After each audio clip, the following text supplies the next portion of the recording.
The story begins with the rowdy son of a noble family who reigned in the academy like a king. However, due to his reckless actions, he was expelled from his family and dormitory. Ed Roth Taylor, or rather Taylor, is thrown out of the dormitory along with his belongings. The other students who once feared the tyrant are now relieved they won't see him next semester. Anyway, it's all his fault since he tried to cheat on the entrance exam. The problem is, the person who did that isn't the tyrant Taylor anymore. It's the protagonist of the story. He ends up entering the game The Failed Swordsman, where typically you enter as an overpowered character, but our protagonist ends up in the body of a third-rate villain expelled from the dorms at the beginning of the game. Indignant with the situation, Taylor shouts that this is all unfair, claiming he always lived a simple and ungreedy life. However, the students nearby call him a scoundrel for saying that after what he did. The failed swordsman sits silently as he waits for the students to leave. Among his things, he picks up a mirror capable of showing his stats. Even though he's attending a magic academy, his intellect is dragging on the floor, and his stamina is so low it's pitiful. This was expected. He's a third-rate villain who only appears to be beaten up. Why you bully me? The protagonist tries to remember what happens to Ed in the game. In the post-credits, it's shown that his fate is to become a beggar, wandering the streets. This leaves the MC completely shaken as he's now in the body of this beggar. Even though he doesn't know why he's possessing this body, he's determined not to let this be his end. The school is practically a city located on Mount Arkan. To escape the prying eyes of other students, he ends up in the underdeveloped forest. As it took him quite a while to get there, he had time to understand his current situation well. Even though Taylor has been expelled from his family and dorm, he hasn't been expelled from the school, which is extremely important since Sylvania is a top-tier academy, and as long as you graduate, you'll have a guaranteed future. Since the game is set in the academy, he can use his knowledge of future events to his advantage. Once he graduates, he can have a comfortable and lazy life. His main objective is graduation, but as this is a top-tier academy, the tuition is also very expensive. Without family support, his only option is to try to get a scholarship, but his stats are too low even for that. Before thinking about tuition, there are 3 more urgent things to worry about: shelter, clothing, and food. At least he won't need to worry about clothing since he has plenty in his suitcase. The problem lies with the other 2. He has nowhere to sleep at night, and thanks to his horrible reputation, it's impossible to get a job. His only option is to stay in the forest for now. At least he won't die of thirst since there's a stream nearby. There are 10 days left until the start of classes, during which time he'll become fit to attend this school. Surprisingly, Taylor can use windblade magic. However, since his stamina is terrible, even cutting a few pieces of wood leaves him extremely tired, and with tiredness, hunger only increases. When he was younger, his grandfather said he ate tree bark when there was no food. He lights a fire with magic and uses a chalice as a pot to heat it. Up close, it looks like chicken breast, but when he puts it in his mouth and eats, he vomits immediately afterward. After starving for a day and vomiting for 2, he concludes that wood should only be used in building shelters. The first step is to gather 4 supports for the cabin, but it's really difficult alone. He ends up falling due to the weight of the wood but uses all his strength to lift it and quickly tie them together. Even though he finds it wasteful, Taylor uses his clothes to cover the ground. After a whole day, he manages to finish the makeshift cabin. A system message appears congratulating him on creating a basic shelter. The beggar, who is extremely tired, says that the creation system is luckily working. Lived his life as a noble, so perhaps he didn't know he had more talent with his hands than with magic. To aid in hunting, he crafts a simple harpoon and tries to catch some fish in the lake. Probably his determination is the only thing driving him after so many days without eating. Taylor manages to catch 2 fish and fry them using his ignition magic. But when he finally goes to enjoy his meal, he notices someone approaching. One of the main characters and also the person who left Taylor in this situation, Princess Phonia. Ed Roth Taylor was a villain who used his noble status to hit on the protagonist's childhood friend, but clearly ended up beaten. In retaliation, he maliciously tried to manipulate the protagonist's entrance exam to get him expelled, but was caught in the act by the princess. Due to her insight ability, she can detect the lies and conspiracies of her target. Ed was in a pitiful state trying to invent lies, but was exposed by the princess. As we already know, he was eventually expelled from the dormitories, and now he has encountered the worst possible person at the worst time. Phonia approaches, asking why he hasn't been expelled yet. Taylor replies that he was expelled from the dormitories but is still a student of the academy. The princess is brief and tells him to leave immediately since she can't stand shameless people like him in this school. She continues to insult the beggar in every possible way, and she spends so much time doing so that his fish, which took 3 days to catch, ends up burning. Even though he's concerned about the fish, the girl in front of him is a bigger problem, as she really has the influence to expel him. Taylor mentions that the sun will set soon and asks why a a princess who is usually protected by her soldiers is walking alone in an isolated forest. Fumiya thinks he's trying to threaten her and automatically prepares for combat. However, the protagonist kneels and says he's actually thanking the princess. Obviously, she doesn't believe his words, but her ability to detect lies perceives that he's telling the truth. Recalling the story's lore, the Roth-Taylor family used their name and influence to conduct human experiments in search of eternal life. Eventually, they were captured and executed, but as Ed was disowned, any connection with the family was severed. He may die of starvation or cold, but he won't be executed. Talking to the princess, all his words must be true, as getting caught lying is game over, or rather, life over. Analyzing the timeline, the reason the princess is alone, dressed plainly, and walking in the forest is definitely due to the class leveling test. In the game, this is a mission set by Professor Glass to find magical pearls hidden in the forest. The protagonist mentions that Professor Glass can be a bit perverse, and knowing the noble Princess Phonia, he must be aiming for the best class, but without her help, she will never make it into Class A. The MC says that in the south of the forest, under a giant tree, there will be a small gift he left there. When Fumiya approaches, she finds a small magic pearl. When he met Ed, he was definitely a liar and charlatan, but the tailor now spoke the truth. The next day, the class placement test finally ended. The professor instructs them to show the pearls they obtained. Some students with bright looks on their faces show the things they managed to find, but they are all placed in Class F. Glass explains that those who found pearls with low magical power are the only ones who reached Class A, and only 3 succeeded. Jigsaw the wild wolf, Lortel the redhead, and lastly the person who found the pearl in the guardian tree. That pearl had extraordinarily high magical power, so that person will be placed at the top of the class. Meanwhile, the protagonist, who had his lunch burned, now doesn't even have the strength to use a spear, and ends up improvising a fishing rod. In the game's story, since she was young, Princess Phonia saw through flattery and sophistry, so she developed the innate ability that doesn't allow anyone to lie to her. For this reason, Taylor had no choice but to speak the truth. In the original, the reason the proud princess began to be called the Princess of Love was because she failed the leveling test and fell to Class F. If the present princess succeeded and reached Class A, then the information he has from the game becomes useless. At this moment, we find out that the one promoted to the top of the class was not the princess, but the sleepy mage, Lucy Merrill. Fumiya knew that Ed was telling the truth about the pearl even before going to get it. So why didn't she pass the test? First of all, why did the princess hide her identity? She was embarrassed by the special treatment she would receive, so she decided to prove to herself that she could do everything alone. For this reason, she decided not to take the pearl, as it would be something she didn't achieve alone. The title of Princess of Love she will receive in the future is not an attribute or ability. It is something gained by treading a fair path. Even though he baited her, he knew that the princess wouldn't accept the gift. While thinking about this, Taylor finally catches a fish after a few hours. Our future beggar has to start running early in the morning to make it to school on time. But in the future, every drop of sweat and effort put into the academy will be worth it. The opening ceremony finally begins, and the students can enjoy the food while listening to the speech. Our protagonist can hear whispers of people speaking ill of him, but none of it matters, as he can finally enjoy a good meal. Some girls nearby are impressed that the person who looked pitiful during the entrance exam eats in such a polite manner, while the girl with pink hair says he seemed strange somehow, as if he were a completely different person. Today is the first day of classes in Sylvania. The teachers give an enthusiastic lecture welcoming the new students, while Taylor almost got expelled on the first day. Phonia talked about him to the dean, but judging by the smile of that grumpy old man, she must not have said anything bad. Still, it's better to be careful so that the original story doesn't change. Due to living in the forest, the protagonist ended up acquiring survival skills, which he literally uses for his survival, even being able to hunt small animals. During the hunt, the MC ends up encountering the girl with pink hair. She is Janica Faylover, the top student of the second year, and one of the main characters. As soon as she detects the protagonist's presence, she asks if he's the funny guy Merylda was talking about, quickly appearing in front of him and introducing herself. Janica says that this forest is the territory of a high-ranking spirit named Merylda, and she ended up saying some things about the unwanted visitor who lives there. Upon hearing the phrase unwanted visitor, the protagonist feels worried since he cut down several trees and killed animals, but Janica tells him not to worry since that's the natural order of things. Taylor is relieved that even a huge wild wolf has a good heart, making Janica realize something. She extends her hands and shows a forest spirit that signed a contract, but Taylor can't see anything. Taylor thinks that if he wants to be friends with Janica, he just needs to intervene at the right time, but decides to step away, saying that he can't see spirits and that he only came there in search of food, leaving shortly afterward. The best option now is to follow the original plot plot. Only then can he gain informational advantage. Besides, Jenica is someone he should never get close to. Seeing Taylor leave, she tells Merylda that he really is a fascinating guy and apparently really can't see spirits, but wonders how he knew that the guardian of the forest was a giant wild wolf. Jenica is also sad since she tried to be kind, but Ed was only dry in his responses. But Jenica hasn't given up on winning him over and says she'll have other opportunities to see him. Meanwhile, we realize the hard life the protagonist is living. The distance from his cabin to the school is extremely long. Even leaving in the early morning and running at full speed, he almost always arrives late. To study, he uses a burnt stick and a stone slab. On the way home, he has to wash his sweaty clothes daily and still check several other things for the next day. Because of this, he only sleeps 4 hours, but that's not what's really bothering him. It's Jenica who has been following him all day. She asks how he noticed, but it would be stranger if he hadn't noticed. Taylor threatens, asking if she doesn't know who he is. The worst villain there is, the liar and swindler, Ed Rothstaler. That's the judgment other people make of him, but Jenica doesn't know him yet. This phrase reminds the protagonist what kind of character she is. Someone who seems naive and foolish on the outside, but knowing what awaits her in the future, it's simply impossible to respond to her with a refreshing smile on his face. Since Jenica Faylover will become the leader of the first act, even though she's the only person who still smiles at Rothstaler, he'll need to push her away somehow. The protagonist says his life is a mess and he's been rejected by his family, so he asks to borrow money from her. Every year, Jenica receives a scholarship for being the top student, but that doesn't just mean her excellence in academics. As she's from a poor background, the only way to enroll and advance in school is with that scholarship. Jana's only weakness is money, so unfortunately, she has to refuse his request, even though that was his main goal. 3 days later, Taylor still feels bad for what he did, but it's better than getting involved with important characters and changing the main story. The problem is he's a magnet for important characters. When he goes to enter his tent, simply the most powerful genie in the game, Lucy Merrill, is sleeping in his cabin. She wakes up complaining that he's so noisy she can't sleep, but when the protagonist asks what he did, Lucy responds that she's not talking to him, but rather the wolf the size of a house behind him. She says that the guardian keeps saying incessantly to Taylor to save Jenica at all costs. Even though she says this and points to where he is, the protagonist still can't see anything. In fact, the biggest problem now is her. Like a beautiful lazy person, Lucy goes back to sleep, so Taylor ends up realizing how she got there. Even though she's small, Lucy can use her magic to leap like a kangaroo, always looking for the best spots to take a nap. This camp is deep in the forest, where there's no one around, so it ends up being the perfect place to sleep. The next day, Taylor realizes he must do something about Lucy while she sleeps. The girl is casting advanced spells and floating. It's also dangerous for her to stay there too long since it can distort the original plot. Taylor manages to set up a rope trap to catch small carnivores, but Lucy deactivates the trap by taking the dried meat to eat. He knows he can't beat her, but there's a strategy. The MC comments that the castle maids were looking for her. Upon hearing this, Lucy immediately says she has something urgent to do and flees. There was information that everyone ignored. Lucy hates the dormitory maids who take care of her like mothers. Thanks to this information, he finally managed to get rid of another main character. As he went out into the forest with an axe in hand, Taylor thought that the fact that she stayed at the camp for 2 days hadn't changed anything in the original story, but he realized he was wrong. A few days later, the MC observes the joint combat training mission. It's literally a combat exercise simulation aimed at reducing lethality, so fighters use fake weapons and mages use basic elemental magic. Above all, in this class is when all the important characters appear, from Princess Phonia to the lazy Lucy. Even so, the most important character in this event is the protagonist, who coincidentally is also named Taylor. So to differentiate him from our protagonist, we'll call him the failed protagonist. The next fight is his. Taylor already knew that everyone from the first year would win the matches and ended up not paying much attention. In fact, the only thing he had to pay attention to was Jenica coming to talk to him. Ed is impressed that even after experiencing that pathetic person asking for money, she still manages to be extremely excited like a puppy showing the match list. The protagonist obviously isn't interested, but Jenica asks if he doesn't want to know who he's fighting against. At this moment, Taylor experiences true terror. At this point in the story, Ed Rothstaler had already been expelled, so he didn't participate in the tournament. Things get worse when he sees who his opponent will be. It's simply a main character, Princess Phonia. Before worrying about the beating he's going to take, he hears the guy with the megaphone say that the next fight is for the failed protagonist, this getting him extremely excited to see her. In fact, at this moment it doesn't matter who Taylor is going to fight against. Although he has lived as a failed protagonist for a long time, in the game there are thousands of endings, and all of them are extremely difficult. so Taylor hopes the failed one will win and achieve the best ending. The problem is that his opponent, Lucy Merrill, hasn't appeared yet, leaving the future beggar extremely worried. Luckily, he realizes that she's sleeping on the reserve podium and goes there telling her to go fight. If the fight is cancelled because she's lazy, it will be a big problem for the story, as this is the first time the failed protagonist wields a sword. In the original story, even though he was born to be a swordsman, he never held a sword. During this fight, the failed one will cut Lucy's magic and quickly get close. Lucy will be surprised by his speed and will use intermediate level electric magic, being disqualified and making the failed protagonist the first to defeat her. However, what happens in the fight is the total opposite. With just one spell, Lucy throws the protagonist out of the ring, leaving him extremely injured. His story is of a failed person who exceeds other people's expectations, even though everyone drew premature conclusions about his match. The failed protagonist manages to get up and face adversity. As in the original, he quickly advances towards Lucy. Taylor thinks this is the moment he'll use lightning magic, but this time she stops the blow using wind magic, throwing the failed one away. Taylor is totally shocked, realizing that the original story has changed. While seeing the failed one leave the arena, he thinks that leaving him alone will definitely be a problem. The wind protection Lucy used is a magic contained through the contract with the high-class wine spirit Merylda. According to the scenarios, Lucy and Merylda are separate entities. However, because of the 2 days she spent in his cabin, she ended up signing a contract and became stronger because of it. As their names and the princesses are called for the duel, Taylor rushes over to the failed protagonist, completely ignoring Fonia, who's in his way. In this fight, the failed protagonist was supposed to win and gain confidence in his sword, but in the end he lost because of the existence of a character that shouldn't even exist. Taylor shouts for him not to feel down since his fight was amazing. If the failed protagonist's heart is broken, there's a chance our protagonist will need to work harder on the story. Then we see a bit of Fonia's past. The first person to discover her talent was Emperor Kloll. This ability wasn't given by a god or anything like that. It was something she created as a means of protection. But even though she could see through people, there was still a horrendous abyss in her eyes. The prota asked her to take it easy, while the people around, hearing him shouting to the failed protagonist, think he was just trying to make fun of someone who just lost. Even agreeing with what people say about Roth Taylor, and knowing he was a liar to the end in the past, she knows that despair was genuine. Then the combat begins. Fonia says that our MC confuses her and intends to come to a conclusion with this duel. Knowing that the only magics Ed can use are fire and wind, she starts with a water ball and wonders how he will react to it. Her goal in this fight is to forget everything and have a great battle, but the reality is that the protagonist is hit by the magic without doing anything. The princess, who was expecting a great battle, is confused, while Taylor is lying on the ground like Yansha, quickly assuming defeat to avoid getting beaten up anymore. The other students start laughing at him, since he ended up being worse than the failed protagonist. While getting up, Taylor says it was a good fight and he learned a lot, but the princess finds it strange that since he stepped onto the stage, she didn't make eye contact at any moment. First of all, he was never interested in the duel. As he runs through the corridors, we understand why the protagonist lost on purpose. He simply tried to act as an extra, and also the most important thing now is to find out where the failed one went, since if the world's protagonist gives up now, his life as a rich vagabond will derail. Before he can find him, he's stopped by the princess who followed him running. She's pissed off because he didn't even try to win the duel. Her head is already involved in many problems and he's just another one of those problems. When Taylor realizes she already has so much repressed frustration, he approaches telling her to calm down since there's no need to get so worked up. When she finally comes to her senses, she's embarrassed by the things she said, telling him to forget it. The beggar takes the opportunity to hit the road, but she keeps talking about what it was like living in a palace all this time and decides to ask one last question. Fumiya questions if he knows about the dark side of the Roth Taylor, and the reason why he bothered the failed MC is because he needed to be expelled from the family. Even though she's almost entirely wrong, her deduction was accurate about the Roth Taylor family, but the protagonist says he has no idea what she's talking about since it's still too early to investigate them. This only makes the princess even angrier since logically it doesn't make sense for him to be rooting for the failed one when he tried to get him expelled a while ago. Our Pinocchio decides to just ignore all the questions and respond with lies, even knowing he would be detected, making Fonia even more pissed off. Since she has no evidence to prove what she's saying, she calms down and clears the way for him to go deal with what he needs. As he's leaving, Taylor feels a bit guilty. She's already so involved with the main story and still has to deal with one more headache because of him. Taylor says that the burdens he carries couldn't be compared to those of a princess, but sometimes she needs to relax a bit. This isn't the palace where she needs to worry about everyone, it's Sylvania Academy. Throughout Throughout her life, Phonia saw through others, but this was the first time someone saw through her. The MC wasted a lot of time in this conversation. If he's not quick, his life as a vagabond, or rather, the whole world could end. But before he can approach the failed one, he's stopped by his childhood friend. She says that the protagonist is already going through tough times and doesn't need him to bother him. The failed one also gets up, asking why he's still at the school. At this moment, Taylor realizes something he had forgotten. As much as he's a failure, he has a fighting spirit that never falters no matter how strong his opponent is. While he fought against the princess, the person who ran away without looking back was Ayla Triss, who comforted him after the defeat. The failed protagonist asks if Ed has something to discuss with him. Taylor realizes that as long as Ayla is by his side, he won't need to work so hard, so he just decides to leave, saying that the protagonist is good with swords, different from him. To be honest, Taylor thought the failed one would do his job as the game's protagonist and do all the heavy lifting, but now he feels relieved, as the character he lived alongside for so long is still fine. Even so, it's not like the other characters are going to start liking him out of nowhere. Taylor keeps going to the door until he sees an explosion in the training field. Originally, everyone should witness this while they're in their seats, the fight of the gold Loratel's daughter and the spiritual witch Janica. Even so, the failed one and his friend are watching the scene. Taylor hopes he observes the combat well, since his first ordeal is approaching. Episode 1's boss, Janica Failover. After the combat, people surround her as she was the only one to defeat the new students. Janica becomes quite happy and thanks everyone, but ends up seeing the girl she just defeated being taken away totally injured and feeling extremely bad about it. Unlike the original, Lucy defeated the protagonist, and all the attention that should have been given to him went to Janica. She already has many friends, but this incident made things even more frantic, which might actually be good for our little Tarzan, as he won't see her for a while. 2 weeks have passed since combat training. Without the main characters, he can focus on studying and survival. Even his stats, which were horrible, have improved a bit, but it's still too early to be lazy. At this moment, Janica appears in the forest, embarrassed to see the protagonist almost naked, but Taylor says it's her fault for suddenly showing up. While sitting by the fireplace, Ed asks why she keeps coming back there. Janica says it's comfortable like an ultra-secret base, and also would like to ask him for some advice. The protagonist, in his monstrous shape, asks what advice. She says he probably didn't see since he left before her battle, but she ended up hurting someone. In fact, Taylor knows that his opponent used a forbidden intermediate level spell, but that doesn't matter to kind-hearted Janica, who still thinks she may have overreacted. She asks if she should apologize, although her friends stop her saying it was her opponent who erred first. But Taylor is different and tells her to do what she thinks is right. Janica is the lovely and cheerful second-year student. Everyone loves her because of this. If she has any self-criticism, people will always be on her side and encourage her, but Janica knows that even though someone is always protecting her, it doesn't erase the mistakes that were made. As she expected, Ed never stands unconditionally by her side. Taylor says he can't do anything if she's offended, but in reality, it's the total opposite. She wasn't offended by it at all. As innocent as Janica may seem, she actually understands people quite well. When the protagonist asked for money, she understood that he was indirectly telling her not to get too close, but it's precisely this side of Ed that strangely makes him comfortable to be around. The next day, we see that the protagonist has a serious problem. The failed swordsman game is considered a masterpiece, but few people have seen its true ending. As it is a multiple-choice game, there are several bad routes, and there is a character known as the beginner killer, as all encounters with her at the beginning of the game result in death. And this same person is chasing the protagonist everywhere. The daughter of gold, Loratel Kelchin. Loratel is designated as a hidden heroine. Unlike the princess, she's treated as a villain from the start, but her true face is only revealed in the second half of the story. At the moment you understand her loneliness and anguish, players are forced to choose between her and the princess. But our protagonist is not the protagonist of this story, and he bolts without speaking to her. Of course, the Gold's daughter won't let him go so easily. Loratel says Ed is a great inspiration, as even under difficult circumstances, he continues to strive. If you take away the fact that he's arrogant and egocentric, he really is someone to admire. Before leaving again, she offers 3 gold coins to hear her request. As Ed has been close to Janica recently, the mercenary would like him to help her make friends with her. 3 gold coins are really tempting, as it's the earnings of a whole month for some, but the protagonist is not a sellout, so he approaches and asks if the Gold's daughter also buys connections with money. Loratel puts the coins in Taylor's pocket, practically confirming his question. This money-obsessed fox realized she would enter into a political war with the princess for control of the academy, so she has already started to win allies. Taylor offers a handshake. Loratel thinks she managed to buy Ed. As for people who have been rich all their lives, a moment of poverty is enough to crush their hearts. But it's exactly those small coins that lead their lives to ruins. Attacking the unemployed is supposed to be very easy and simple, or that's how it should have been. But the protagonist returns the 3 gold coins, gaining Loratel's attention. Of course, he's not happy with it at all. If he had taken the coins, his life would have been a little easier. But the downsides of being caught between the noob destroyer and the beautiful boss are much more frightening. That night, Loratel didn't feel humiliated by Ed's obvious rejection. After the conversation, she understood the pros and cons, and as a perfect businesswoman, she won't miss any opportunity within her reach. In fact, her plan is to turn Janica into one of her allies. Loratel apologizes for what happened in the joint combat. Janica asks how her wound is since she still feels bad. The mercenary thinks about manipulating her using her guilt, but is surprised by Janica asking how her conversation with Taylor went. Even though she says not to talk about others' personal lives, spirits are first-rate gossips, so she ends up hearing about most of the conversations in the north of the forest. Janica comes close and says that sincerity cannot be bought with money, and she prefers Taylor's approach in that sense. Anyway, she goes to her room saying she still has a lot of work to do and apologizes for hurting her so much during combat training. Loratel is somewhat disappointed that all her attempts to get allies didn't work out, but something also catches her attention. For some reason, Janica seemed to be at her limit. At the camp, the protagonist lays out all his clothes neatly, but Lucy, who was passing by, says the place stinks and uses magic that explodes, throwing his clothes everywhere. But something catches Taylor's attention before he gets annoyed. The senior maid from Sylvania's best dorm, Belle Maya. Coincidentally, she was also the person responsible for expelling Roth Taylor. Ed tries to explain what he's doing there, but the maid already knows because of Janica, but certainly didn't expect him to be living like Tarzan. Taylor couldn't take his eyes off the basket Belle was carrying. The maids are a group of elite women trained for household chores. Inside the basket, she carries the best ingredients she collected in the forest. Taylor tries to remember if she's an important character for the story, while Belle says there's no need to be so formal, but upon remembering that she has no impact on the main lore, the protagonist says he could never underestimate a maid who's always working hard. He thinks there shouldn't be a problem with extra characters becoming friends, and after a while of flattery, he managed to hear explanations about various edible fruits and mushrooms. 2 of his creations were also completed, and to relax a bit, he starts heating up tea in the chalice. His fire magic and wine blade have reached level 10 from how much he uses them. The tea finally gets ready, and he can enjoy a beautiful sunset while drinking his tea. Taylor feels like he's starting to have fun with all this, until something falls from the sky, exploding his camp. It is heavily thrown back, while Lucy says something almost killed her. The MC is confused since she is one of the most powerful people in the world, but the person who threatened her life was Belle Maya. Of course, all this wasn't for nothing. Lucy skipped class again, so Belle was just doing her job and disciplining her. But when Lucy realized she was going to get beaten up badly, she teleported as far away as possible. Taylor, who's already mad at her for destroying his cabin, gives her a smack on the head, saying she ruined everything, but realizes the smack hurt more than it should have. Lucy says because of the teleport, her magic is drained, so he takes the opportunity to get back at her. Taylor now goes to the library. As he's tired of living like a beggar, he seeks knowledge to build a real cabin. A girl approaches saying it's time to close the library, and notices he's been studying hard. Elka says she sees people studying so diligently as motivation for her to study too, introducing herself and asking our protagonist's name. As soon as he introduces himself as Ed Roth Taylor, the girl is shocked. This is a familiar reaction since his fame precedes him, but she says he's different from what the rumors say, and that rumors shouldn't be trusted. Elka says she also knows someone as sincere as our beggar, and that she'll be rooting for him from now on. She leaves saying she needs to go back to her dorm until a huge earthquake comes, knocking the bookshelf on top of her. The end of episode 1 and also the fight against the boss has begun. It's been 2 hours since the disaster began. The kids gather at the camp, while Ayla explains that this is a spiritual summoning magic, or rather, a magic to summon a high-ranking dark spirit, Glaskin. The princess says this is bad news, as the only person who can summon so many spirits is the best second-year student, Janica Faylover. Everyone falls silent when she says this, as everyone there knows Janica's potential. The only one who steps forward and is willing to stop her is the failed protagonist. He says for now, the spirits can't leave the barrier, but they're alone to deal with this. Alvira says if everyone there puts their hands together, they might be able to defeat a high-level spirit, but the coward Clebius is not at all in favor of this, as even if they manage to defeat the intermediate spirits and subdue the boss, they still have to face Janica herself, and to make matters worse, there are 2 high-level spirits there. Alvira wonders if she really did all this alone, even though she's powerful, manifesting a high-ranking spirit and controlling several at the same time should be quite difficult. Ayla says that's probably the power of Velosfer when it comes to evil spirits. They are the ones who really control the link. Jixu says that chatting won't help at all. They have to act, and the person who will decide what they have to do is precisely Princess Phonia. When everyone is looking, waiting for her decision, she remembers the protagonist's words and decides to go face her in an hour, but only the best students from each year will be able to go. Another student comes with a report. Audrey's Hall and the potion warehouse are protesting and probably won't join the fight. Suddenly a student arrives saying a librarian's apprentice and a second-year student are trapped in the library. Phonia asks their names and finds out the girl is Elka Islan. As soon as she hears the name of her childhood friend, Jixu heads towards the library to rescue her, but the Daughter of Gold and the princess say the library is too far away and they need his strength now. The princess asks who the other student is there, but the girl hesitates to speak, making Jixu angry and asks what she's hiding. As soon as she hears the name Ed Rothtailor, Jixu's expression changes. The girl says he stayed there late into the night and didn't have the courage to send him away, so she asked Elka to do it. Everyone there knows what kind of guy Rothtailor is, leaving Jixu even more pissed, but Phonia needs him in the attack and asks to have a little faith in Ed. Everyone there is paralyzed after hearing what the princess said. Rothtailor is such a big jerk that even if she used all the words in the world to convince them, it wouldn't be enough to convince them, so Jixu sets off to find his friend. Some medium-level spirits try to block his path, but they are easily defeated. He is filled with pure hatred, thinking that if Rothtailor does anything to his friend, he'll beat him right there. Jixu's past is literally the phrase from poverty to wealth. He lived in distant savannas that even the power of the kingdom couldn't reach. There was the world where survival was of the fittest until the end of the day. Jixu is a descendant of nomadic peoples, but when he reached adulthood he was separated from his family and lived alone like a lone wolf, doing everything possible to survive as a true beast. But one day, a young girl asked his name and said he looked like a wolf walking on two legs. At that moment, Jixu realized he wasn't a lone wolf, but a cub abandoned by the pack. After that day, Elka's father accepted Jixu into the family. Pursuing the fast pace of civilized life made wilderness become a distant memory. The wolf cub became a man, but if it's to protect her, the man will once again become a beast. The reason for all this is because of the rumors about Rothtailor, a cheater who harasses freshmen. Jixu runs quickly through the school corridors. Seeing Rothtailor sitting on the floor, totally injured, he asks where Elka is while Ed says she's in the literature room. When Jixu enters, his friend is fine, sleeping peacefully. All his worries vanish for a moment. Looking around a bit, he notices several bookshelves surrounding her as if they were trying to protect her. The curtains are also drawn to block the spirits from seeing her, and even a note is written on the board warning her not to leave. Realizing that the blood on Elka's jacket is not hers, leaves him with only one choice, the one who sacrificed his body to protect her, Ed Rothtailor. 3 hours ago, when the shells started falling, Taylor managed to save Elka thanks to his daily strength training. He finds it strange that the epilogue of episode 1 is happening earlier than expected, but hopes that the failed protagonist and the other characters can handle it on their own. Of course, he can't just stand idly by. After all, time is of the essence, so he starts building a barricade around Elka to protect himself from the spirits. But at that moment, he realizes something. What makes Janika's powers special are her strong mastery of spiritual understanding and spiritual connection to Taylor. These are impossible knowledge to acquire since he can't see spirits, but since all the spirits summoned by Janika are materialized, this might be his perfect opportunity to increase his experience. After the battle, his spiritual magic skills have risen considerably, but still not enough to secure a contract with the spirit. At this moment, Jixu appears carrying Elka and asks what he's doing there. The protagonist simply responds that he was training, but obviously the wolf boy doesn't believe his words. Now he understands what kind of human being Rothtailor is, thanking him for saving his friend and that he will repay this debt at any cost. The friendship between Elka and Jixu was of little importance to appear in the main scene, so it ended up being forgotten. Even so, this man is a friend of the failed protagonist who trusted him from the beginning to the end of the story. It says he probably ran out of the student center, but now that he has confirmed his friend's safety, he must return to battle and help Taylor. Jixu is a little confused with Rothtailor sending him to help Taylor McClure and asks why he considers him so much. Ed explains that it's not a matter of consideration. The failed protagonist has the elemental cutting ability that is the only one that can harm that monster, so Jixu thanks for the advice and leaves. The protagonist thinks that now that he is given advice, the story should unfold like the original, but the fact that Jixu is still not the failed protagonist's best friend is strange. In the original, the protagonist learns the elemental move by training with Jixu, but since the end of Act 1 happened too early, there wasn't even a chance for that scene to happen. This also means that without the elemental elemental cut. No one in that group will be able to cause any damage to Tarkin. Because of his mistake, the whole original plot is crumbling. At the student center, Jigsaw apologizes for the delay and says he will pay for his mistakes. But the princess says that even if he had been there, they would have lost anyway. Everyone is extremely injured since the first attempt failed. The guard says that if they want to invade again, they will need to wait for reinforcements. Thonia is very worried about what will happen since luckily they managed to retreat from the battle. Her guard and the best first-year student were injured. Now she doesn't even know if there is a way out. At this moment of despair, someone arrives saying they shouldn't waste time going after Tarkin. Judging by the progress of the summoning ritual, soon it will be complete, and the best choice now is to split the team in two. Messing with the main story was the last thing he wanted to do, but now Taylor has no choice. Clevius asks if he's making some kind of joke, but Jigsaw, who is now on Taylor's team, tells him to shut up. The protagonist says they need to get through the fire spirit Tarkin. The problem is that Tarkin has an impenetrable defense, so his plan is for one group to attract his attention while the other passes to subdue Janica. Loretel says that's a terrible idea since they only managed to escape by sheer luck, and if the group attracting attention fails, things could go very wrong. But Taylor says they should only be assessing the risk if there was another option. Then Loretel says that the real problem is who will be part of the attraction group, as it is practically the Suicide Squad. The failed protagonist, being a good protagonist who likes to put himself in danger, says he wants to go, but Taylor refuses, saying that he will be needed in combat. In fact, they're seeing all this wrong. The attraction group won't die, and they also don't need to be divided equally. Only he, Clevius, and Loretel are enough to attract Tarkin. The two obviously don't want to participate in this, especially Clevius, who hates Roth Taylor because of his reputation, even not understanding his intentions. The princess decides to follow his idea and divide the team into two, the team of powerful characters and the Suicide Squad. As a precaution, she asks that none of them die, while all teams set out for their goals. In the hallway of the building, Taylor just tells them to follow his orders and everything will be fine. As they advance, the MC is sure they will win, even telling Clevius not to worry so much. As fearful and lacking in confidence as he is one of the strongest when it comes to combat. Clevius realizes that Roth Taylor is full of confidence and begins to think that there really is a way to win, since the only thing they need to do is to attract the attention of that giant lizard. He had only decided to join this team because the princess's firm attitude convinced him, but realizing he's not alone in this, he can gather a bit more courage to face his fears. Cletus approaches the lizard, which is already preparing an attack, but when he asks Ed what he has to do, the two simply vanish, leaving him alone to face the lizard. Desperately, Cletus starts to flee and shout that they were traitors. Loretel is outside listening, remembering the protagonist's words. As Cletus advances alone, Taylor tells her to leave. Loretel asks if in the end he'd always planned to sacrifice Cletus, but Ed says he's not a sacrifice. As much as it may not seem like it, he is one of the best students at the academy. Moreover, her most important function will be hers, since she is in charge of ensuring a path for the entry of the subjugation group and delivering a critical blow to Tarkin. As she prepares the spell, she thinks that one really shouldn't trust rumors. Ed knew that everyone might hesitate and doubt themselves, but Loretel is different and tells her to just blow everything up when the subjugation group arrives. Loretel asks what they are doing and orders them to enter to subdue the boss. She remembers that during combat training she ended up blowing up the ceiling of the hall. Perhaps that's why Taylor had left this function to her, and begins to find him quite interesting. As the subjugation group advances, Loretel remembers her other function. Clevius continues to desperately flee from the giant lizard and shouting that if he survives, he will kill both of them. The mercenary prepares the spell and remembers the protagonist's words. Even if they manage to attract Tarkin, they can't let him roam around the school, as that would destroy everything. The only way is to trap him, and for that, they first need to deal with his mana-resistant shell. Of course, Taylor already has a plan. While he runs up the stairs of the building, Loretel says that he was really right, and that without the elemental cut, it is impossible for anyone from the raid to defeat Tarkin. Arriving on the balcony of the castle, Taylor knows that what they need to defeat Tarkin is enormous firepower, and it has become clear who will use it to achieve that power. As he holds Lucy, Taylor is really angry, wondering how she can sleep in this chaos. Thanks to the destruction of the shelter, she had nowhere to sleep, so she returned to the place where she used to take a nap. Probably Belle's irritation is a strategy to take Lucy out of the scene, making her spend all her mana and fall asleep. The little witch ends up waking up after smelling dried meat. Taylor just throws all the food that was in the bag into her mouth and prepares to throw her at the giant lizard. Thanks to the exercises he did surviving in the jungle, his strength is enough to throw Lucy at high speed towards Tarkin as if it were a bomb. She explodes, releasing all her power at once, while the protagonist is almost dragged by the impact, he remains firm looking at the lizard, since this is the most important moment. Tarkin is a high-level fire spirit that has a shell capable of withstanding anything, but after being hit by Lucy's high-ranking magic, his shell is shattered. Knowing that now his attacks can cause damage, Taylor decides to take advantage of the opportunity to get as much XP as he can by delivering the last hit. Before that, we see Janika's story. Because of her talents, she always received a lot of love from her mother, who was proud to have her as a daughter. In school, this love and pride continued, as people could trust her for anything. Because of that, the pressure to meet their expectations weighed on Janika's shoulders. Seeing that everyone is there, she thinks she should greet them with a smile on her face as always. But who is really controlling her actions is not her, but the giant demon behind her. Realizing that the main fight must have already started, the protagonist just decides to leave it to them and continues on his goal. He tells Lortel that it would be great if Lucy had killed the lizard, but it doesn't matter, since they will end it themselves. Lortel asks how they will do that since she launched 2 ice spells, but nothing happened. The best way to kill the lizard is by cutting its throat, and since her ice magic is not suitable for cuts, he will need to do that. Lortel asks if it's not better to leave that to Claudius, but changes her mind as soon as she looks at him. Taylor will take responsibility for killing him, and just wants her to be able to stop his movements once. As he advances, he says he will be betting his life on her, but asks her not to consider it a bet, but an investment. As she prepares the spell, Lortel says she liked him much more than the princess who is acting like a monarch just because she is of royal lineage, and also intending to bet her life on it. Claudius can't stand to flee anymore, so Taylor advances to the lizard. Seeing the monster preparing the spell, he begins to understand why Claudius was so afraid. Even so, he continues to advance while preparing his wind blade, but before reaching the boss, something catches his attention. Gaskin's red arm appears in the sky, which means that the failed protagonist group entered the boss's final phase, and that things are going as expected, but the timing is not good since such a scene would attract anyone's attention. While facing Tarkin's magic, Lortel's attack hits him at the last second. Even in the midst of such turmoil, she makes no mistakes. The same goes for our protagonist, who used this skill thousands of times. The maximum level wind blade pierces Tarkin's neck, finally defeating him. Of course, he wasn't the only victorious one. The failed protagonist advances to the right hand, completely cutting it off. Due to the explosion, he is thrown away now with completely white hair. Even being a failure, he is really the protagonist of this story. Meanwhile, Taylor sees the sky crack, finalizing the end of this battle. Lortel says she has met many people who claim to risk their lives, but they were all cowards. Looking at Ed's empty expression, she asks what the problem is since they just went through the life or death crisis, and decides to introduce herself formally once again. They shake hands, but when Ed looks at her hand, the 3 golden threads are there. This time she managed to catch him off guard and says she now owes him a favor. Taylor is worried if she will really keep in touch since he doesn't want to get involved. Who comes to talk to him is the failed protagonist. Even though he doesn't like Roth Taylor, a debt is still a debt, and thanks him for saving them. Claudius, who is still angry, tells him not to show respect to someone like him since he almost died because of his betrayal, but everyone tells him to shut up. The princess also thanks him and says she can recommend him to the student council, but Taylor says there's no need since it was Lucy who truly helped defeat Tarkin and the failed one who defeated Glaskin. The alchemist asks if he's throwing away the credits out of shame, but Jigsaw tells her to be more respectful to her seniors. Seeing this scene, the protagonist is happy since he can see all the main characters at once. After all, each one there is playing their role in this world. The failed protagonist grows stronger with each approval, and his childhood friend grows stronger alongside him. The princess eventually accepts her fate as a monarch and matures slowly. Jigsaw finds his own path amidst civilization. Claudius gains a little more self-confidence while Alvera realizes that life is not just fun. They were all main characters who had their own roles to play, and in the end, they all received a trophy called success. Knowing this, he stepped back and went to look for something that couldn't be seen during the course of the game. On the stage where the confrontation took place, there is a locker where Lucy used to nap during exercises. Taylor always felt there was something wrong with that, so he needed to go there to confirm. Backstage, who was hiding inside the locker after the confrontation was Janica. He remembers the conversation he had with Lortel. The last time she talked to Janica, she managed to see a little of her room. In every corner, there were beautiful gifts symbolizing people's sincerity and gratitude. The problem is that there were so many that there was no space to put a book on that huge table. Her wall was full of stickers and notes that weighed on her like stones. The solution to that was simple: to store the countless gifts and remove the stickers from the wall. But Janica became obsessed with the fact that she had to honor the goodwill and sincerity she received. Needless to say, what she did was reckless, so Velosfer took advantage of the darkness and managed to control her. Due to the failed protagonist, losing to Lucy and her being seen as the heroine. This part of the story accelerated much more than it should have. The reason the failed one lost was due to Lucy's contract with Merilda. This only happened because she went to take a nap in a cabin in the forest, and the one who built that cabin was a character who shouldn't even be at the school. Janica tries to appear relaxed and says that inside that box is cozier than she expected. She certainly didn't expect Taylor to find her so quickly, since she's about to burst into tears right now. The protagonist remembers the wolf's request to save Janica. Perhaps Merilda asked him to do that precisely because he was the only person to distance himself from her. In the end, his attempt to make a contract with the auto-rank spirit failed, even after studying and training magic late into the night every day, always smiling at his family, friends, and teachers. She certainly went through many difficult moments in secret. Taylor doesn't know how comforting those words can be, but says she has certainly worked hard to get there. At the top of the stage, there is a proud parade of the main characters, where they are applauded and praised. Behind the stage, it is dark and silent. The villain of the first act leaves the stage as soon as the main characters move forward, even though he has witnessed the conclusion of the first act countless times. This is the first time he really manages to see everything. Since his spiritual abilities are at their maximum, he can see all the spirits surrounding Janica. All the spirits, including Merilda, seem satisfied with his action. Now, 10 days have passed since Janica's trial. She acknowledged all her mistakes and declared that she would accept the punishment willingly. However, the students and teachers expressed their support for her. In the second trial, the princess says that she could not be judged for attempted murder, as she was being controlled by an evil spirit and did not do it consciously. Even Lortel showed up to resolve the damage suffered, making the commercial association fully compensate for the restoration of the academy. Of course, it was not for free, since she got a contract that held the ordering fees on school supplies. The result of all this was that Janica's expulsion was revoked. Everyone was extremely happy. Her friends noticed her sadness and prepared a big celebration tea for Janica. She still seems a bit down, but her friends will avoid talking about anything related to the incident and try not to bother her. The problem is that when the two go to talk to Janica, she asks what the difference is between liking and loving someone. The two are startled, asking why she suddenly said that, but Janica replies that a friend has recurring dreams of a knight riding a white horse. The two get married and live happily ever after. Anis asks what else this friend said. Janica replies that when she looked in any corner of the room, she could see the person's face in her mind. Realizing the situation, Anis runs away as fast as possible, leaving her friend behind. She knows she needs to approach this slowly to avoid hurting her extremely delicate friend's heart, and also so that other people don't find out about Janica Feylover's secret love. She decides to say that liking or hating someone is a confusing feeling, and also that this is not the best time to be honest with her emotions. Besides, it is better to handle these matters delicately, since it would not be good for her reputation if other people found out. Janica thanks her for the advice and says she needs to return to the main hall to report her suspension. Her friend managed to relax completely since she avoided the explosion of a bomb at the school. Our protagonist, who saved money tirelessly, managed to spend a little due to the suspension of fees and bought a toolkit. As he returns to the camp, he meets Janica. Even though he had to avoid her all this time, now that the first act is over, she's just a supporting character, and he sees no problem in starting to socialize. However, as soon as he speaks, Janica hides behind a tree and runs away, unable to be honest with her feelings. Taylor finds it impressive how he managed to make a good and friendly person lose her composure, but he can't dwell on that too much since he's busy. Finally, it's time to leave the shack and build a real cabin to live in. On the first day, he chose the location to build the cabin. By the third day, he managed to gather the necessary wood for it. By the sixth day, he paused wood collecting since the semester results were announced. Apart from practical classes, all his grades were extremely high. An observation is that Janica continued to ignore him, while her friends looked at him as if to tell him not to approach her. After 18 days, the woodworking is almost complete, and since the holidays began, he could invest all his time in building the cabin. Lucy continued to fall into traps, making him think he should stop using dried meat as bait. On the 27th day, Bella Maya came to deliver herbs and mushrooms to him, but when she asked how things were with Janica, she was confused when Taylor said she might be hating him. On the 30th day, the cabin construction is going wrong. Unfortunately, our protagonist doesn't have Lloyd Frontra's knowledge and once again encountered a group of Janica's friends, but she fled when their eyes met, while her friend seemed to have noticed something. On the 37th day, Jigsaw came to help him. He said the failed protagonist is really a nice guy, as he had said, and after 45 days, he finally finished building the cabin. There was nothing on the floor and walls, but at least there was a roof, and if he closed the door, not even an insect could get in. Our protagonist went from being a beggar to a country bumpkin, and while resting, he heard a noise coming from the ceiling. When he went outside inside to see what it was, he found Lucy taking a nap. At that moment, Janica appeared, greeting him. A few hours earlier, Belle mentioned the cabin that Taylor was building in the middle of the forest, and when she saw it for the first time, she found it more impressive than expected and wanted to go inside to see what it was like. She said it's extremely natural to see a cabin in the forest and want to go inside to see what it's like. In short, she's manipulating Janica to take the first step with Taylor. She then said she was passing by and was curious about the cabin, wanting to see what it's like inside. The protagonist finds it strange that the spirits didn't tell her about it, but Janica said they mentioned it briefly. In fact, they gave detailed descriptions of how Ed built the cabin, mainly talking about the muscles in his body, but she swears she didn't spy on him and knows all the details of how he's been living. Even though it's just a wooden cabin, the protagonist invites her to see how it is. Then finally, evening comes, and Janica says she owes a lot to everyone else, especially to Fumiya, Lortel, and all the others who helped by lending money for the tuition. Taylor says she shouldn't worry about paying back the debts since it's a generalization to think that you have to pay what you owe. Unfortunately, she can't understand that the incident happened because the weight of all that sincerity from others pressed on her. Even though so many people invested in her, Janica decided to move from state-of-the-art facilities to old-fashioned ones just because she wanted to owe a little less to others. But the Dex Hall is a shared room for at least 8 students. Living with so many envious looks would be like chaining Janica to a prison. Looking at her now, Taylor knows that in the end, none of her implicit problems were solved, but he says that if she decides to isolate herself, she can come by any time since it won't be a bother. She is very happy with that and also says that if one day he is overwhelmed, he can ask her for help, as when that happens, she will help him at all costs. Taylor looks at the sky thinking about how overwhelmed he would be. The second semester is approaching, and with it the beginning of Act 2. A grimoire kept inside the school will cause a great storm that will devour the entire academy, and probably Lortel will do it. Nevertheless, the protagonist says he will never be overwhelmed, as it's not him who will have to go through difficult times, but the game's protagonist. In the story of the failed swordsman, the honor students of Ophelis Hall have a life as nobles almost guaranteed since they gained several advantages, but that's precisely the problem because of a period of heavy rain and a rule of the academy that only the students of Ophelis Hall were benefited. The inferior students of Dex Hall began to get frustrated by that, and eventually the repressed feelings of these students exploded into a rebellion. Of course, this didn't happen out of nowhere. Lortel instigated all this. The merchant contacted a representative of the inferior students and made him start the mess in the academy. Willain was an expert in provoking and manipulating others and already had a justification, so it was easy. A proposal was made to change this situation, but just the idea that the academy would have to accept the proposal was enough to enrage the common students, who made the situation big and showy after attacking Ophelis Hall. All those extremely expensive things were burned, causing a great cost to the school. The academy, which was already in a difficult situation due to the last incident, will be forced to sell the most important thing to them, the sealed sage's grimoire. Lortel watches the rainy sky, remembering her days of poverty. She knows that in this land of learning, there is plenty of light, but because of that light, she can see the dirty darkness in it. At this moment, the only thing she wants is someone the same, a disgusting person who lives like a gutter rat. During the revolution, the students shout for their rights, and throughout all this confusion, there are some main characters. The first is the intermediate boss of the first floor, Toto, the deceiver. The failed protagonist ended up beating him up, and thanks to that, he was bribed by Lortel. His role was to dominate the new maid who protects the first floor and open the hall, letting all the other students in. Toto is a character who doesn't play such an important role, as his only function is to delay the main character and his friends. However, the role that was originally for Toto is now being played by Ed Roth Taylor, who has just become an intermediate boss. To explain how this happened, we need to go back 2 days. While hunting for his meal, the protagonist realizes again that Ed Roth Taylor's body really has no talent when it comes to combat skills, even forcing himself to use the bow every time he hunts. His proficiency with the bow is completely ridiculous, and to make matters worse, he realizes that with each passing day, he receives more visits to his camp, and he lives quite far from the school. Of these frequent visits, 3 of them are worth mentioning. The first is the lazy mage, who usually comes to visit him at random times and bothers him with stupid questions. The second is someone he's genuinely glad to receive. Janica always shows up with some treats and ends up teaching him how to do household chores. His gratitude for her knows no bounds, even if occasionally she seems a bit out of the ordinary. Taylor had to explain this to mention the third visitor, the daughter of gold, and the person who is the black veil of the second act. She's probably trying to gather people who will be useful. Taylor intends to simply ignore her, but Lortel says she didn't intend to call him either. However, since Toto is unconscious, she had to resort to it. it. When the protagonist hears that something happened differently from the normal scenario, he immediately asks what happened to Toto. In fact, during the discussion with the failed protagonist, Toto ended up saying that he was worse than Ed Rothtailor, so he received a punch from Jigsaw, who was angry with his words. Loretal says the job is simple. He just has to grab the key to the hall and open it from the inside for the students to enter. Of course, Taylor doesn't support this idea and says that several other students could do it, but the mercenary practically says she only approached him because of his crappy reputation. Knowing he was expelled from the hall, Loretal thinks Taylor must be angry and wants to get back at the academy. However, the protagonist says he's not at all interested in doing that, but whether he likes it or not, he has to make the main story progress normally, and he'll also earn 20 gold coins for doing so. While protecting himself from the rain, the protagonist knows that this strategy of ruining the academy's finances is complete madness. However, because of this, a new group that rivals the princesses will appear. Mercantilism will fight with the student association to see who dominates the school. In fact, what matters is who the failed protagonist will choose, as that will be the winning side. When that happens, our beggar will join the side that's closest to winning, since he also needs to survive. At that moment, Janica arrives, drying herself from the rain. She finds Ed really amazing for being able to live there even with these rainy days, and says that if he needs anything, he just has to tell her, and she'll help him with pleasure. Since she decided to move to a smaller room, she'll have to throw away many of her things, and to avoid wasting them, she would like him to accept them. Janica is like a little puppy, talking about all the things she can bring, while the protagonist says he would gladly accept. Janica also asks if Lucy does this often. The protagonist knows that these extraordinary powers didn't come for free. Due to her laziness, she had to deviate from her destiny, but on rainy days like this, it's impossible not to reflect on her life. However, Taylor doesn't care and simply tells him not to pay attention to her. He remembers that Janica is still in Ophelis Hall, and when it is invaded, the protection room will be activated, locking the students in their rooms. So, to avoid any danger to her, Taylor asks her to wait for him tomorrow around 9 o'clock at night in the rose garden in front of the hall. She gets quite excited, thinking it will be a date, and leaves extremely happy. The MC knows that around the beginning of the semester, the rains will stop, so he can enjoy sunny days again. In Ophelis Hall, while training, Jigsaw says he lacks posture and didn't expect his friend to get so angry over punching someone. He finishes exercising and looks out the window, seeing a hooded man entering the hall. Since his vision is sharp, he can identify that man as Rothtailor. The MC asks where the other maids are, and the newcomer answers that they are all in the meeting hall. She has also prepared the requested items in advance, and with all preparations ready, the occupation mission of Ophelis Hall begins. The students outside shout that they can't take this treatment anymore, while Willing continues instigating the discussion. Suddenly the gate opens, and all the students rush inside. Willing approaches to find out who Loretal bribed, but is surprised to see Rothtailor there. The protagonist pretends he always agreed with the things he shouted and saw him as a hero. Willing feels like an idiot for judging him based on rumors and starts to get emotional, but Taylor pushes him to the next floors and tells him he needs to continue leading everything. In fact, Willing will be the one to take the blame for all this, while the first floor maid took the opportunity to escape while the protection rooms are activated, trapping the students. Walking through the hall, the protagonist thinks everything is going according to the original scenario. Loretal appears and says it was a good idea to leave all this to him, as the academy staff will repress this invasion as soon as they arrive, so it's better for her to finish things before that. However, before leaving, Loretal asks an unexpected question, asking if our protagonist has ever killed someone. Taylor obviously says no, so Loretal says that she has never directly killed anyone either, but she crushed the lives of other people to survive. She lived her whole life betraying and being betrayed, leaving everyone who crossed her path in misery. Even knowing that a person like her doesn't deserve sympathy, she ends up asking if Ed sympathizes with someone like her. Ed says no, as you need to take responsibility for your decisions, and with a sympathetic look on her face, Loretal says he should do what he came to do since there isn't much time left. The protagonist sits in a chair, waiting for the story to unfold. Willing will lose control of the defense spells and transform into the boss of the 4th stage, while our Taylor just needs to sit there waiting for the failed protagonist to arrive and fight, stealing a little time. Meanwhile, in the rose garden, Janica finds it strange that a carriage is arriving so late at night, but decides to wait for Taylor since he left a note saying he would be late. In fact, she won't leave until Taylor arrives, although she feels guilty for following what he was doing through the spirits. All the people who arrived there were immediately reported, and coincidentally, most of them were women. Janica realizes that the flower clit she's wearing may have been a bad choice, and decides to go to her room to change it. Meanwhile, a group of 3 people approaches the hall. Alvera is worried about the herbs she left in her room and intends to go in to get them. The failed failed protagonist asks his friend to try to stop her since it's dangerous for the other students if she's angry. However, neither of them can do it, and Alvera kicks the door open. As soon as they enter, they find Roth Taylor sitting in a chair, analyzing all the destruction around him. Alvera asks if he will try to stop them from entering and questions whether he can actually do that since all three of them are powerful and Ed is just an amateur who can only use basic magic. The three prepare for battle. The failed protagonist asks why he's doing this and what's happening upstairs, but he doesn't get any answers. He advances toward Roth Taylor, who defends himself by throwing a chair. Of course, a chair won't be enough to stop a swordsman, but it buys enough time for him to prepare a spell. Alvera thinks he will aim for the swordsman, but Taylor aims upward and hits a pillar on the ceiling that almost falls on the failed protagonist. Before the smoke clears, Alvera is attacked with a wing blade that cuts the strap of her bag, causing all the magical ingredients to fall to the ground. Seeing Taylor so far away, she seizes the opportunity to retrieve her potions. In fact, this is exactly what he expected, and using his ignition to set the entire hall on fire, Alvera realizes that the battlefield has already been established and that Roth Taylor's judgments were quick and precise. Previously, Jigsaw had said he had high proficiency in magic, but in reality, it's as if he were a god of combat. The battle begins with Ruth Taylor against three students, and our protagonist showing who's in charge around here. Alvera, witnessing the situation against our protagonist. She may be the best alchemy student in the academy, but there's a small problem. Alchemists fight with magical tools or elixirs, and without them, their combat strength is almost zero. It's common for an alchemist to carry a ring or a magical necklace, but Alvera, thinking of herself as a genius, never considered having one. Seeing the protagonist's demeanor amid those flames, she contemplates the possibility that he premeditated the entire fight. The falling chandelier, the small openings he created to launch a fire barrier, all strategically planned to take her back. She can't believe that this guy, Ed Ruth Taylor, could have thought of all this. Alvera still has one last trick up her sleeve. As a final option, she pulls a magic orb from her pocket and summons a spirit beast, applying a fire resistance formula to it to make it furious and amplify its strength. Now, their mage is desperately searching for a spell to extinguish this fire and casts a spell with that in mind. However, a wind spell blocks her attempt, and then a gust of slicing wind almost causes damage. Taylor arrives at the last moment to defend against that attack and tells his friend to pull herself together. In magical theory, Isla's friend is incredible, but she lacks practical experience and is panicking in this situation. Taylor and Ruth Taylor know this, which is why the protagonist keeps targeting his spells at her, preventing Taylor from advancing toward the protagonist and landing a decisive blow. But at this moment, someone catches Taylor's attention. Alvera asks if he can get closer to the protagonist and also makes her attack with the monster rabbit. The villain finds himself trapped with the rabbit coming at him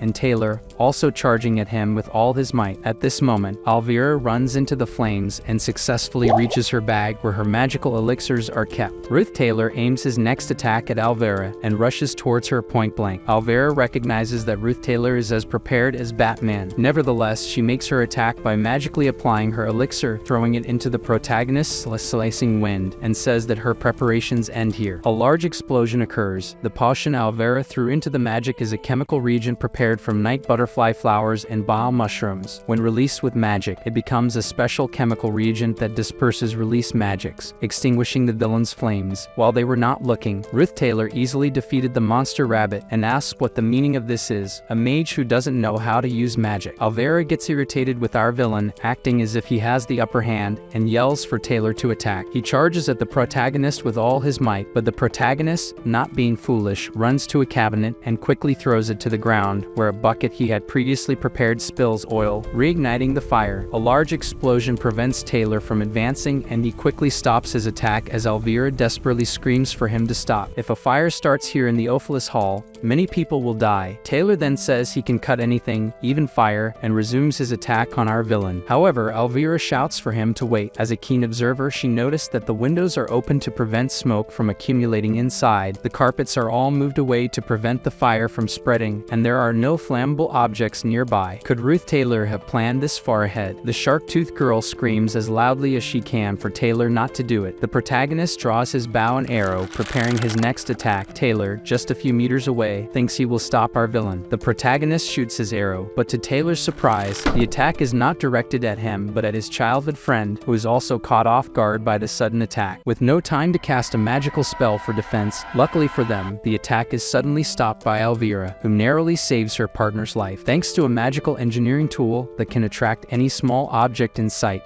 even from a distance, something about the arrow still catches her attention. To her surprise, the arrow was covered with cloth, so how did he plan to hurt someone like that? The more she thought about it, the more she began to sweat. She yells again for Taylor to stop going after the protagonist because he must have another trick up his sleeve. Nonetheless, Taylor doesn't listen and charges furiously at our villain, and their swords clash. Our villain hears a sudden noise, exactly the sound the protagonist was waiting for as the second act of the Ophelis incident unfolds. This involves the second floor boss, student Clebius, who enters in a panic, thinking everyone will die. With his objective achieved, he no longer needs to play the villain. Ruth Taylor lets out a slight sigh, thinking it's finally over. But there's no time for relief as Taylor lands a decisive blow, leaving him battered. Alvera is left speechless, seeing the protagonist's state, wondering what's wrong with him. Taylor goes to Ruth Taylor in desperation, asking if he's crazy and what his motives are for all this. Alvera feels nauseous, sensing that the protagonist was just toying with them during the fight. If Ruth Taylor really wanted to defeat them, he wouldn't have revealed himself and attacked after the chandelier fell, and yet he stood right in front of three people: a warrior, a mage, and an alchemist. During this battle, he didn't relax for a moment and was relentless. That's why Alvera thinks something strange is going on. Taylor grabs the protagonist by the collar to ask if he's crazy. Why go to such lengths? Our protagonist simply tells them to stop barking and go upstairs as fast as possible, which leaves the three of them very confused since Ruth Taylor had been preventing them from going up until now. Alvera then questions why the protagonist let them win. She was furious asking this, and her childhood friend saying it makes no sense. He is Ruth Taylor. There's no way this guy went easy on them. But Alvera doesn't listen and is convinced of this, wanting only for him to answer why he let them win. Our villain does not admit this and merely stares at the girl with a cold gaze. She won't be able to make him say anything. Suddenly, the door to the Ophelis Hall opens, revealing a person who chose the persimmon flower brooch after thinking about it all night. This person had one question now. Why was the boy she thought would be waiting for her all dressed up now, lying on the ground, all wounded like that? This person was the crazy Yander Janica. Since receiving her letter, Janica had considered the possibility that Ed had been dragged into some unexpected situation, but considering his lifestyle and the way he handled the glass attack, no matter what the problem was, big or small, in Janica's eyes, our protagonist made her believe he would resolve any issue somehow. However, she now realized it was a mistake to think so complacently. Seeing the state of the protagonist, she began to reflect. Even though she said she would help Ruth Taylor no matter what happened, he never asked for her help. The reason he lured Janica to the flower garden outside the Ophelis Hall, even going so far as to write her a letter, which was unusual for him, was the same reason he fought alone and keep her out of the battlefield, since she had already received several punishments due to the glass incident. She didn't know what happened here, but she knew that our villain treated her with consideration and was attentive enough not to involve her in all this. While she was thinking only about becoming as beautiful as possible for her beloved, he was in this situation. This made her even more furious, asking the three what the reason for all this was. Taylor tries to talk to Janica, saying that it's good she is here. Ruth Taylor tried to stop them and cause this fire. Alvera tells Taylor to stop being stupid. She is an enemy too. Janica says in a chilling and cold voice that she doesn't care about their reasons. All that matters is that they attacked the wrong person. Our villain tells her to calm down, but Janica, even responding softly to him, doesn't want to do that. The other girls soiled their underwear upon feeling the aura of a true elite mage. The creatures Janica summoned are all high-ranking, and there are many of them. The dark girl, her aura suggests she will injure them as badly as her beloved is now. He just needs to wait one more minute. Alvera, with just a look, knows that with this entire battalion of spirits, they have no chance. The girl pulls her friends and says to admit defeat. They don't stand a chance of even scratching her now. They were having trouble just against Ruth Taylor before. Janica doesn't want to hear anything and immediately sends her fleet at the three of them, believing they must be punished. Alvera shouts for Taylor to wake up. He won't be able to make Janica listen to what he wants to say. Taylor refuses to retreat because, due to this madwoman's furious attack, other students here might get hurt. He is a typical hero in this world, and that's when our not at all typical villain interferes, pulling the warrior and saying that when he says to leave, he should go. He throws him with a strength not seen in their fight. Ruth Taylor tells him to listen carefully. He will take care of Janica, and they must go up to the second floor as planned. Ayla is confused because up until now, the protagonist wanted to prevent them from going up, but he responds that he changed his mind. Alvera, indignant, says he won't be able to deal with these spirits while injured like this, but quickly gets a slap on the head to snap her out of it. The protagonist tells her to grab her alchemy jars and go, and apologizes for tearing her bag earlier. She doesn't like taking orders, but she couldn't help but obey after such a handsome guy spoke to her that way. The three run to the second floor while the protagonist stays behind to face the crazed Janica, who is out of her mind. The beautiful girl was about to attack with everything she had until her eyes light up when her love approaches. Her heart felt that it was the protagonist coming towards her. Of course, the girl gets all concerned, telling him not to strain himself, that she will take care of the rest. He can explain everything later. First, she will end this chaos. Our villain raises his hand, thinking that this action is actually a sign of desperation, but that's not what Janica feels. The villain holds her by the shoulders and asks her to calm down with a smile. That dark look from moments before is now warm to such an extent that the previously crazy girl lets out a small moan at that moment. This is actually quite intimate for her. His large, warm hands are on her shoulders, and our villain insists on keeping them there, asking her to send her spirits away first. The strong wind in the room dissipates, and along with it, all the spirits are dispersed as well. The trio from before notice the change in the place and are shocked to see that he actually managed to stop that girl. He just gestures for them to go up quickly, as this girl stands no chance against him. The waifu that I know you all wanted in your lives calls out to her beloved, but our villain has no more strength left. Having accomplished his goal, he doesn't even have the energy to fall carefully, collapsing face first to the ground. The whole hall echoes with Janica's scream. After waking the man with that scream, she tries to understand the situation. She doesn't know what happened, but she remembers to be angry with those three for doing this to him. All she wants now is for him to promise to stop getting hurt like this, and of course, he does and thanks her. After all, he too would like to avoid suffering so much every time. He then gets up, thinking he did his job as the boss of the first floor.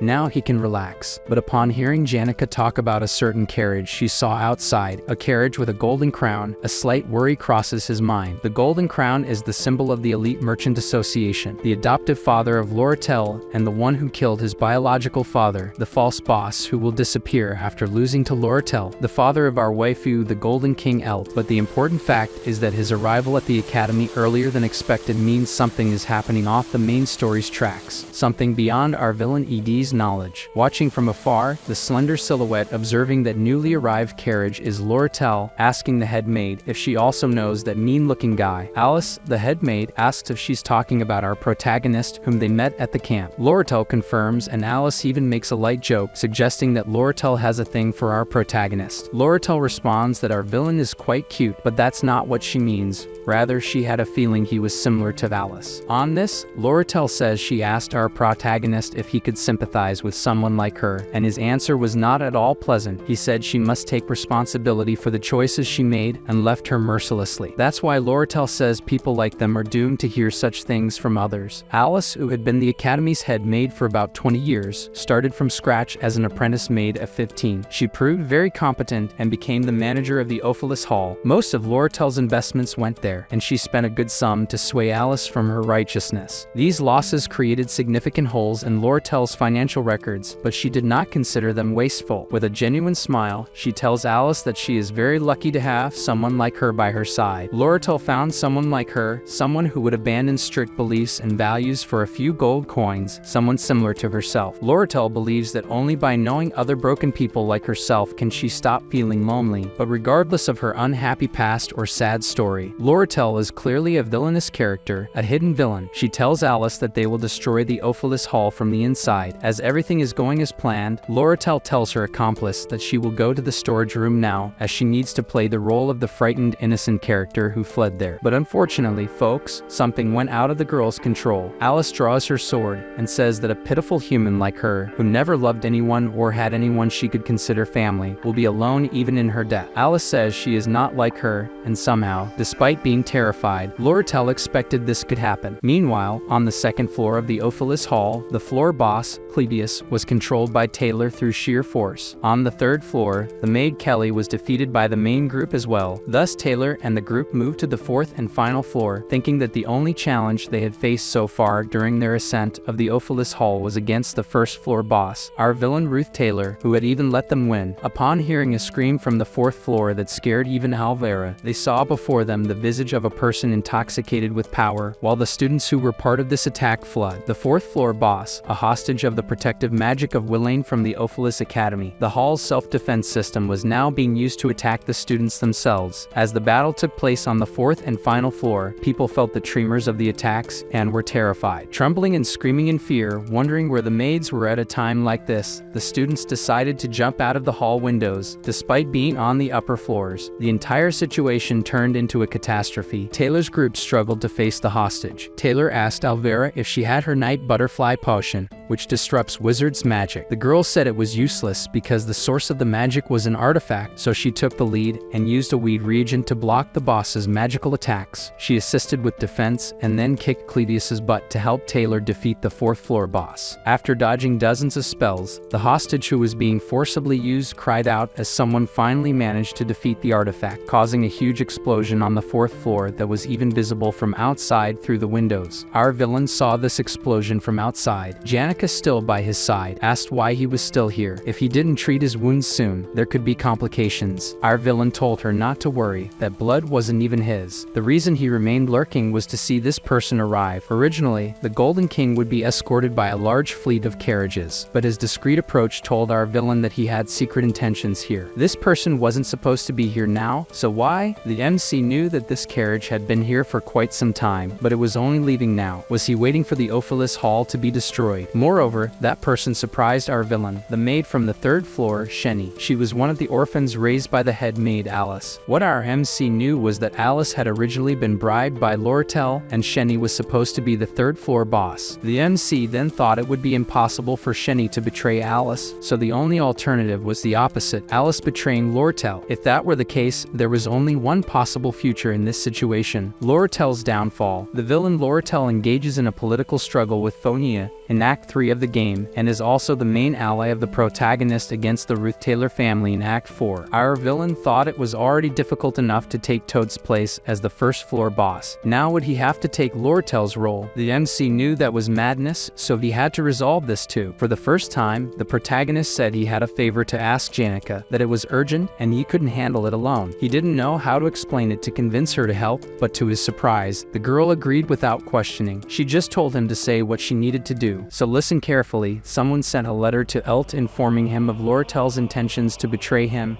and take control of the mercantile industry, as she knew it was Elt who killed her biological parents. By revealing her plans, talking about the purchase of the sealed grimoire from the sage, which was just an excuse to lure Elt to the academy, and this was bait to stab him in the back. In that same letter, it was mentioned that certain factors led to the discovery of all this, and that now the sender of this letter is in possession of confidential documents that can prove Lortel's plot. However, since Lortel offered a large sum of money to the letter sender, unless a larger amount is offered, the sender of this letter will stand by Lortel. His reason is that he is losing his vision due to an accident and has almost completely lost his hearing, and this will be his last year as a maid in this academy. And to everyone's surprise, the sender of this letter is the head maid of the academy, Sylvania, who betrayed Lortel and went to the side of her greatest enemy, head maid Alice. The woman also mentions in the letter where the money should be sent if Elt accepts her agreements, with all this money being sent to the orphanages that Alice manages. I think here we can understand Alice's motivation when she said she is not like Lortel. Both played dirty, but Alice's motivation is different from the lonely waifu Lortel. What do you think about this? Did you predict this? I bet not. Alice placed the cold metal on her neck and told Lortel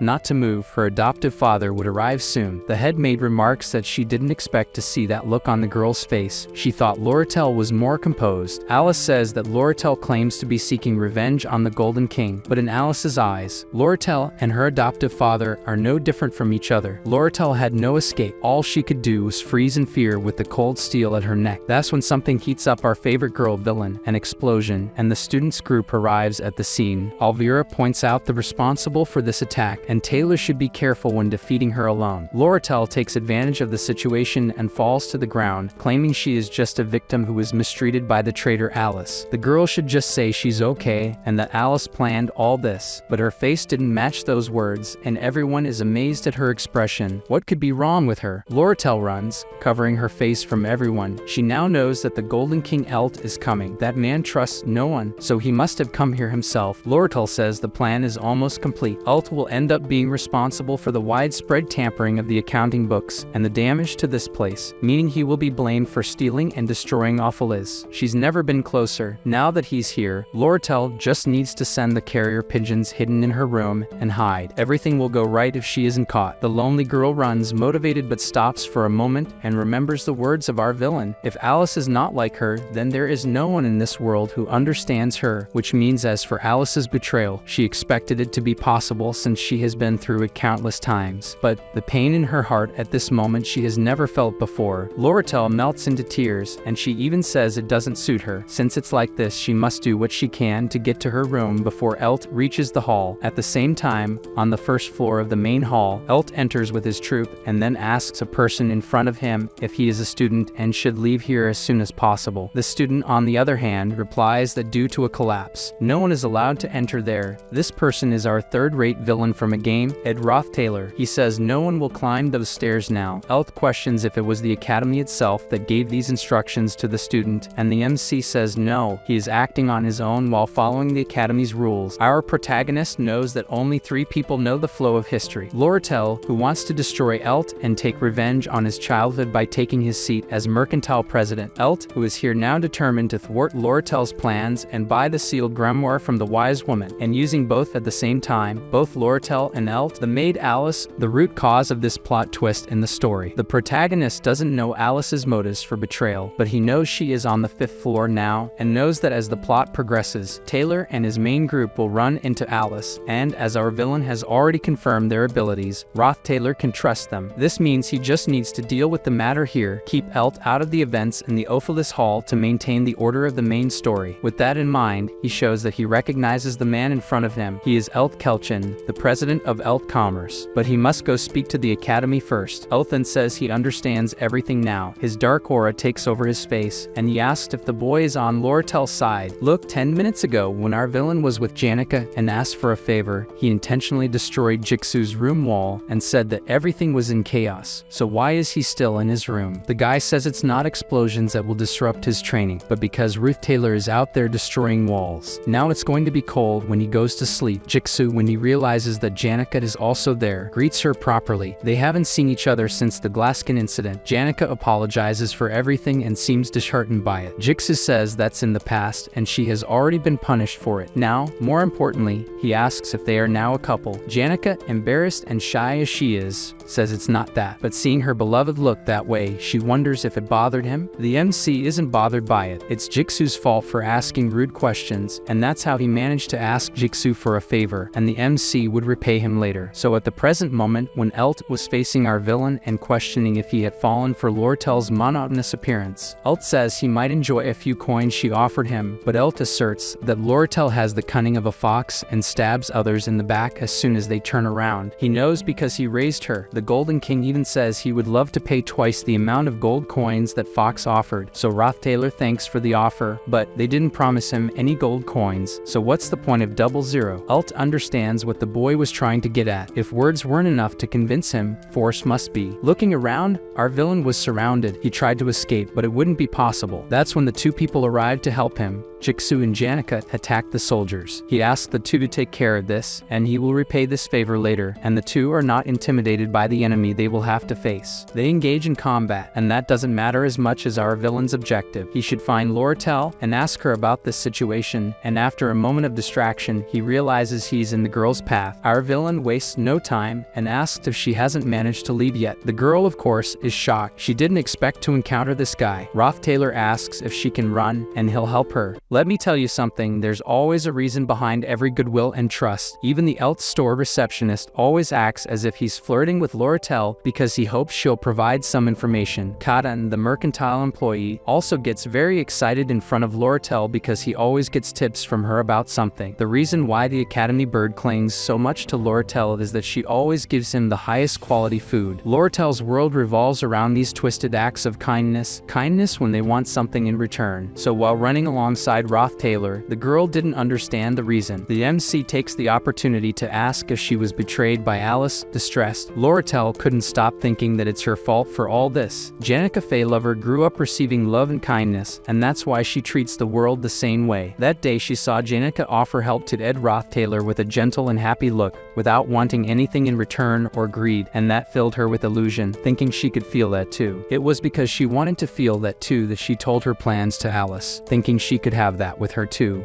But that humiliated her feelings once again. Loratel stops and thinks she shouldn't have tried to push away her dark and filthy side. And how could someone like her live such a romantic life? To get to the Ophelis Hall, she bribed 5 people: head maid Alice, twin maids Shenny and Kelly, lower student representative Willis, and fallen noble Ed. The twins joined Elt, so did Willis. Alice betrayed her, and now she knows what to expect from Ed too. So she apologizes, stopping her walk and wondering why she's saying this to him. Why? Because he's an ally. She tells Ed that she can no longer pay the 20 gold coins she promised before. As he can see, the situation at the moment is unstable. Internally, Loratel wonders why she's saying smart things to someone who isn't even on her side. The sad and melancholic girl is startled to hear the words, "And I asked." Ed grabs her arm and pulls her while saying he doesn't have time. If Elf catches her, her life will be over. If she wants to plan things for the future, first they have to get out of here. I know you guys understand that. At this moment he pulls the girl from the dark corridor forward where it is illuminated. It's beautiful to see that at this moment Loratel managed to feel goodwill and trust coming from someone. The girl thinks about something she never had, but she's sure there's always a reason for these people. If you don't see the reason behind people, you don't trust them. Loratel is silent for a few seconds when Ed asks her to tell him what's going on. After thinking it over 1,000 times, she decides to tell. Loratel reveals that this is the work of her father. She quickly explains everything about what happened and her father's intentions to monopolize the armor market to make a lot of money urgently. Ulf found someone who would buy the sealed grimoire of the sage for a good price, and then he sent Loratel to Sylvania Academy to find a way to steal. Our villain, after interrupting quite a bit, says he understands everything and doesn't need her to explain the rest. In manipulative commerce, merchants monopolize a cheap product in the market and artificially increase its price to negotiate among themselves, a classic method still used today by retailers to manipulate their prices. As prices continuously rise, consumers think that product will soon be unavailable, making them feel the need to buy it now. And if such products gathered so far are sold at this exact moment, an absurd amount of money can be obtained. But for such price manipulation to work, trust between merchants is necessary, and if you sell a product without the knowledge of the other, the price will drop instantly, just like in the stock markets. Elt desperately sold his shares to buy armor in bulk to monopolize their prices and make a lot of money at the right time. Loretel's plan was to be in touch with other merchants for years and bribe them to put the armor on sale when Elt wasn't at the merchant's headquarters. And that's why she made this plan, to lure Elt and make him lose all his power due to sudden loss. Ed then says it worked. Elf came to the academy, so all she has to do is send the message to the merchants to set the price of the armor. Right. Loratel wonders how the hell he managed to understand everything at once. She tells everything about how she will send this message to the merchant's headquarters. A carrier pigeon in her room has the message. Loratel also thinks her father is waiting for this and intends to capture her here to make the internal traders confess the whole plan. Our villain, after hearing everything, asks Loratel to listen carefully. From now on, she must remain hidden until it's all over. Ed says that if he were Elf, he would put people watching the 2 bridges leaving the city. Loratel must talk to the knight in the quarters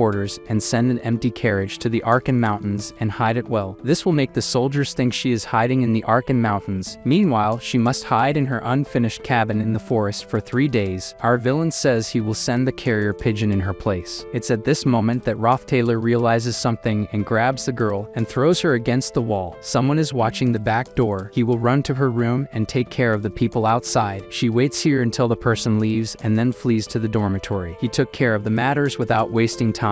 Ed's actions and words made Loratel think she could trust him with everything. While the waifu was mesmerized by this moment, Ed questioned if the girl is in her right mind because she was out of it. The Loratel he knows isn't careless like this. All of this happened so quickly, and it might even work, but the girl desperately wants to understand why he's helping so much. Our villain didn't expect such a question now. How can he convince this girl now? Ed simply says there's no reason. He just felt he should help her and walked out the door. After closing the door, Loratel hears the rain falling outside and hitting the floor inside. The sound of the rain was loud, but something was even louder. Battles were happening throughout the building, but none of these noises were as loud as something inside her. Inside her chest, a machine was beating so hard that she could feel her chest trembling. Maybe she had just experienced love. Outside, the maid Shenny commented that she didn't expect that person to come out, saying it was unexpected. This person had been mistreated all the way there. Our protagonist thought that everything was now heading towards its end. Taylor and his group were at that moment facing what would be their greatest enemy, using swords and everything they had. This enemy was the head maid of the Sylvania Academy, Alice. Although she was strong, she couldn't defeat the young first-year student. And do you know why? Because he is the main character of this story. This is the final act of the third arc between Taylor and the powerful maid. While the fight between the main characters is happening upstairs, in another location, almost as if behind the curtains while the big theater show is happening, our villain Rothstaler is facing one of the head maid's apprentices. Rothstaler had many encounters to get there and is already running low on mana, being able to cast only 2 to 3 basic spells. However, there is no time to think, as the maid is already rushing at our villain with only one intention, to chop Rufus into pieces. However, Rothstaler easily dodges the first attack, as he already knew she would aim at his leg. With this, he blocks the maid's attack, who lifts her skirt, revealing a series of mini knives. But before she can use the weapons, our villain is quicker, disarming her completely and immobilizing her. Maid Shenny is devastated, unable to believe the impressive moves of our protagonist. He then uses his last resort to win this fight, his sharing ability, which allows him to share one of his abilities with his twin sister once a day. Oh, I hadn't mentioned before, but this is not the maid who was the mini-boss while Taylor and the group were climbing the stairs. It's her twin sister. The ability the sister took is a low-rank ability, telekinesis. The twin sister goes all out in the direction of our protagonist, hitting him because he didn't have time to dodge. Her attack was well executed, but since it was a basic ability and not so strong, Rothstaler didn't need to dodge completely, as the attacks only made minor cuts. In the meantime, he takes advantage of the perfect moment to immobilize her, kicking her mini knives away, and finally saying that it's over now. Applying his final blow, the maid screams, pleads, and struggles, saying she can't fail Alice, now begging Rothstaler to leave. The villain only responds that Alice will lose. Shenny responds that he knows nothing about Alice, knows nothing about her pain, her responsibilities, her battles. Even blind in one eye and sick in body, she faces that group of people. Shen asked Rothstaler if he knows how many orphans the head maid Alice has saved, revealing that she is also one of those orphans. Rothstaler sincerely thinks that he really doesn't know much about Alice. His only knowledge is that she will be defeated by Taylor that day. He knows nothing about her past. The only thing he knows is that, through Taylor's forces, she will fall while bravely fighting against the main characters of this work for a dirty reason, but with the best intentions, like a mother who would do anything for her children, blind, literally and figuratively. While this happens behind the scenes, Rothstaler hears the lament of that poor daughter begging to save her mother. Indeed, he doesn't know about this. His only response is that it doesn't matter to him. Despite his harsh words to Shenny, he even sympathizes with her pain. Shenny, in her last seconds of life, says she will never forgive him for siding with Lortel, calling him by name and taking her last breath, accompanied by her mother, who also passes away. Rothstaler thinks he really knows nothing about their past, wondering what that something he should know it is. But in the end, these are stories that neither I, nor you, nor the protagonist himself will ever know what they are. While the fight continues, Rothstaler drags Shenny's body and leaves it in a certain spot in the Ophilis Hall. Without time to think, he departs as quickly as possible to fulfill his objective because, whether he likes it or not, he reincarnated in the body of a third-rate villain in this game, and his only option is to survive. With that, the system notifies Rothstaler, informing him that he incapacitated Maid Shenny, and that changes will occur. To our villain's surprise, he gains a new ability, pain resistance, increasing his resistance to exhaustion and pain for a period of time. However, there is no time to think about this, so he leaves as quickly as possible to fulfill his duty. Entering Lortel's room, Rothstaler sees various luxurious decorations, papers, and books piled on her desk. That room is the place where Lortel lived for a long time. Next to the bookshelf is a cage with a carrier pigeon. Rothstaler writes a message to the merchant headquarters, asking them to sell all the armor in their stock. With that, the carrier pigeon flies away, also carrying the end of this art. Sometime later, wounded and struggling to walk, Rothstaler is in the mountains, thinking that while Elf fights against Jixu and Janica, he will not be able to capture Lortel. Lortel, by carriage, should have already reached the mountains, and the carrier pigeon has already departed carrying the resolution of everything. Everything went according to plan. Now, Lortel just has to wait, and everything will be fine. But something catches the villain's attention. Lortel herself walks up to him, places placing her hand on her waist. This act makes Roth Sailor think of the possibility that, whether he likes it or not, the person in front of him is a villain, none other than the Golden Daughter, Loratel. This is the perfect setting to eliminate evidence, as only Roth Sailor knows her secrets. Loratel is a secret villain who controls everyone behind the scenes with her own hands, a true villain. Roth Sailor desperately thinks about what he can do to survive, but his body is already exhausted. Before he realizes it, Loratel is already in front of him, about to attack with a knife. To the villain's surprise, she uses the knife to cut his clothes and treat his wounds, asking why he had to hurt himself so much. Roth Sailor cannot understand what just happened. Loratel helps Roth Sailor walk to the cabin, heading to the fireplace. With teary eyes and a blush, she suggests they warm up together. Finally, they snuggle near the fire, talking about how everything turned out well. Loratel draws Roth Sailor's attention, saying she now owes him a great debt, asking what he thinks about that, and if he doesn't find it amazing to have such a debt with someone like her. Roth Sailor just ignores Loratel's flirtation, inflating his ego, and makes a light joke. He smiles and thanks her, saying he will never forget this. The protagonist asks for 20 gold coins to settle the debt, which makes Loratel smile slightly. However, the atmosphere changes suddenly when Loratel asks about Janica. Roth Sailor responds that yes, he and Janica are very close and that she is a great person. Loratel replies that yes, she agrees that Janica is a great person, a great classmate, and a respectful person with a big heart, always considering everyone around her. Roth Sailor asks about the sudden change of topic, and Loratel remains silent for a few seconds before responding that she is not a good person. I think she has villainous intentions towards our protagonist.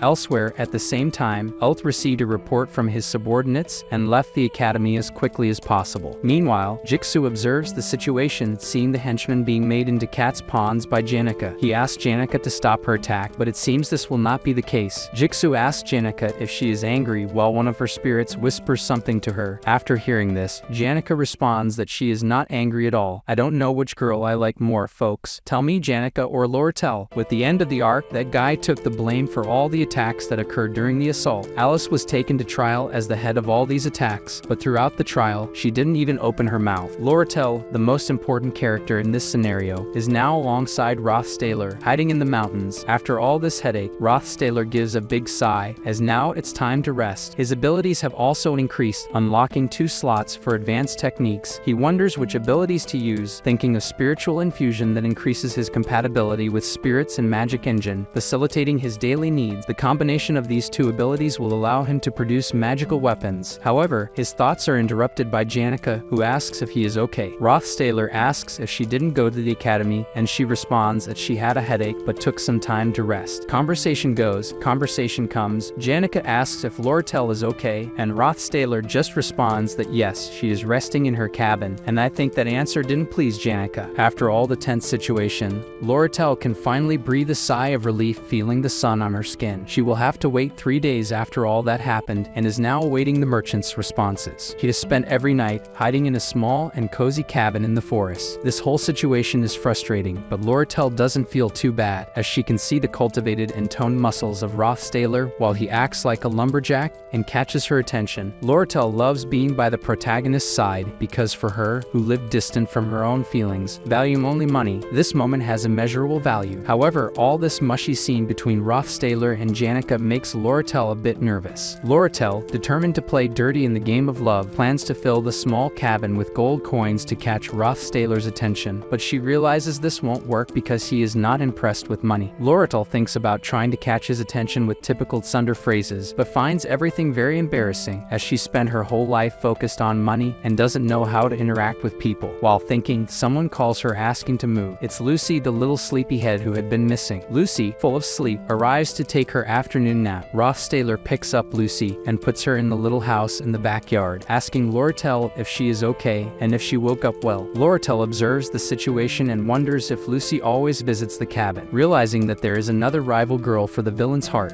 On the second morning during the retreat in the mountains, Loratel wakes up with a big smile and greets her visitor, Janica. Despite the apparent smile, Janica has other thoughts, almost as if saying, "Stay away from my man." Loratel and Janica will have to endure this situation situation because Rothstaler is quite popular. While the protagonist works on building a brick for his fireplace, he decides it's time for lunch. During the lunch meeting, Loratel says she will pay Rothstaler for all the accommodation he is offering. The protagonist thinks about what she can give in return, and in the meantime, Janica watches these two, clearly jealous. Rothstaler unexpectedly asks Janica for a favor she is experienced in this area. Janica explains how to establish a contract with spirits, leaving Rothstaler surprised. A spirit reveals some confidential things about Janica, reveals that it was in charge of watching Ed before. She asked if he heard everything, and unfortunately for the girl, she was exposed. Loratel, noticing the tension, interrupts the conversation and tells Rothstaler that she will sell magical devices at a good price if he spends some time with her. Janica gets irritated and the two have a slight argument. Loratel wants Ed to spend more time with her, but Janica is determined not to lose space and fights for his attention too. Rothstaler, for his part, just watches the two and remains focused on his own goals, a true Sigma. A new person arrives at the scene, surprising everyone with their presence and interrupting the argument between Janica and Loratel. To everyone's surprise, this person is Belle Maya, the new head maid, who came to apologize for all the past events. She also brings a message from the former head maid Alice. But before this confusion, let's go back a few days when Janica's friend went to Maya to gossip about a certain topic. Janica had a crush on Ed Rothstaler, the third-rate villain. For Maya, this was no surprise, as she already sensed these things. She listened to everything Janica's friend had to say, but the real reason for the visit was to talk about a meeting between Janica and her friends. During that meeting, it was mentioned that Loratel was interested in Rothstaler. Maya didn't believe that someone with such a strong personality as Loratel would fall for Rothstaler until she saw the scene of Loratel smiling and Janica looking worried. Loratel asked Maya the reason for her visit, and Maya replied that she came to deliver a message from the former head maid Alice, who had betrayed Loratel. Later, at night, Maya and Lucy left the cabin, making it clear that a certain person was not happy about this situation. The winter uniforms were delivered to the students, and the final resolution of Loratel's arc came with the confirmation of equipment sales. The authority of Elt, Loratel's adoptive father, was revoked and Loratel's position increased. Rothstaler asked Loratel about the chance of another attack from Elt, and she replied that it was almost zero. She then talked about Alice's situation, explaining that Alice worked hard to sponsor orphanages, to the point of self-destruction to care for the children. Eventually, she could no longer continue,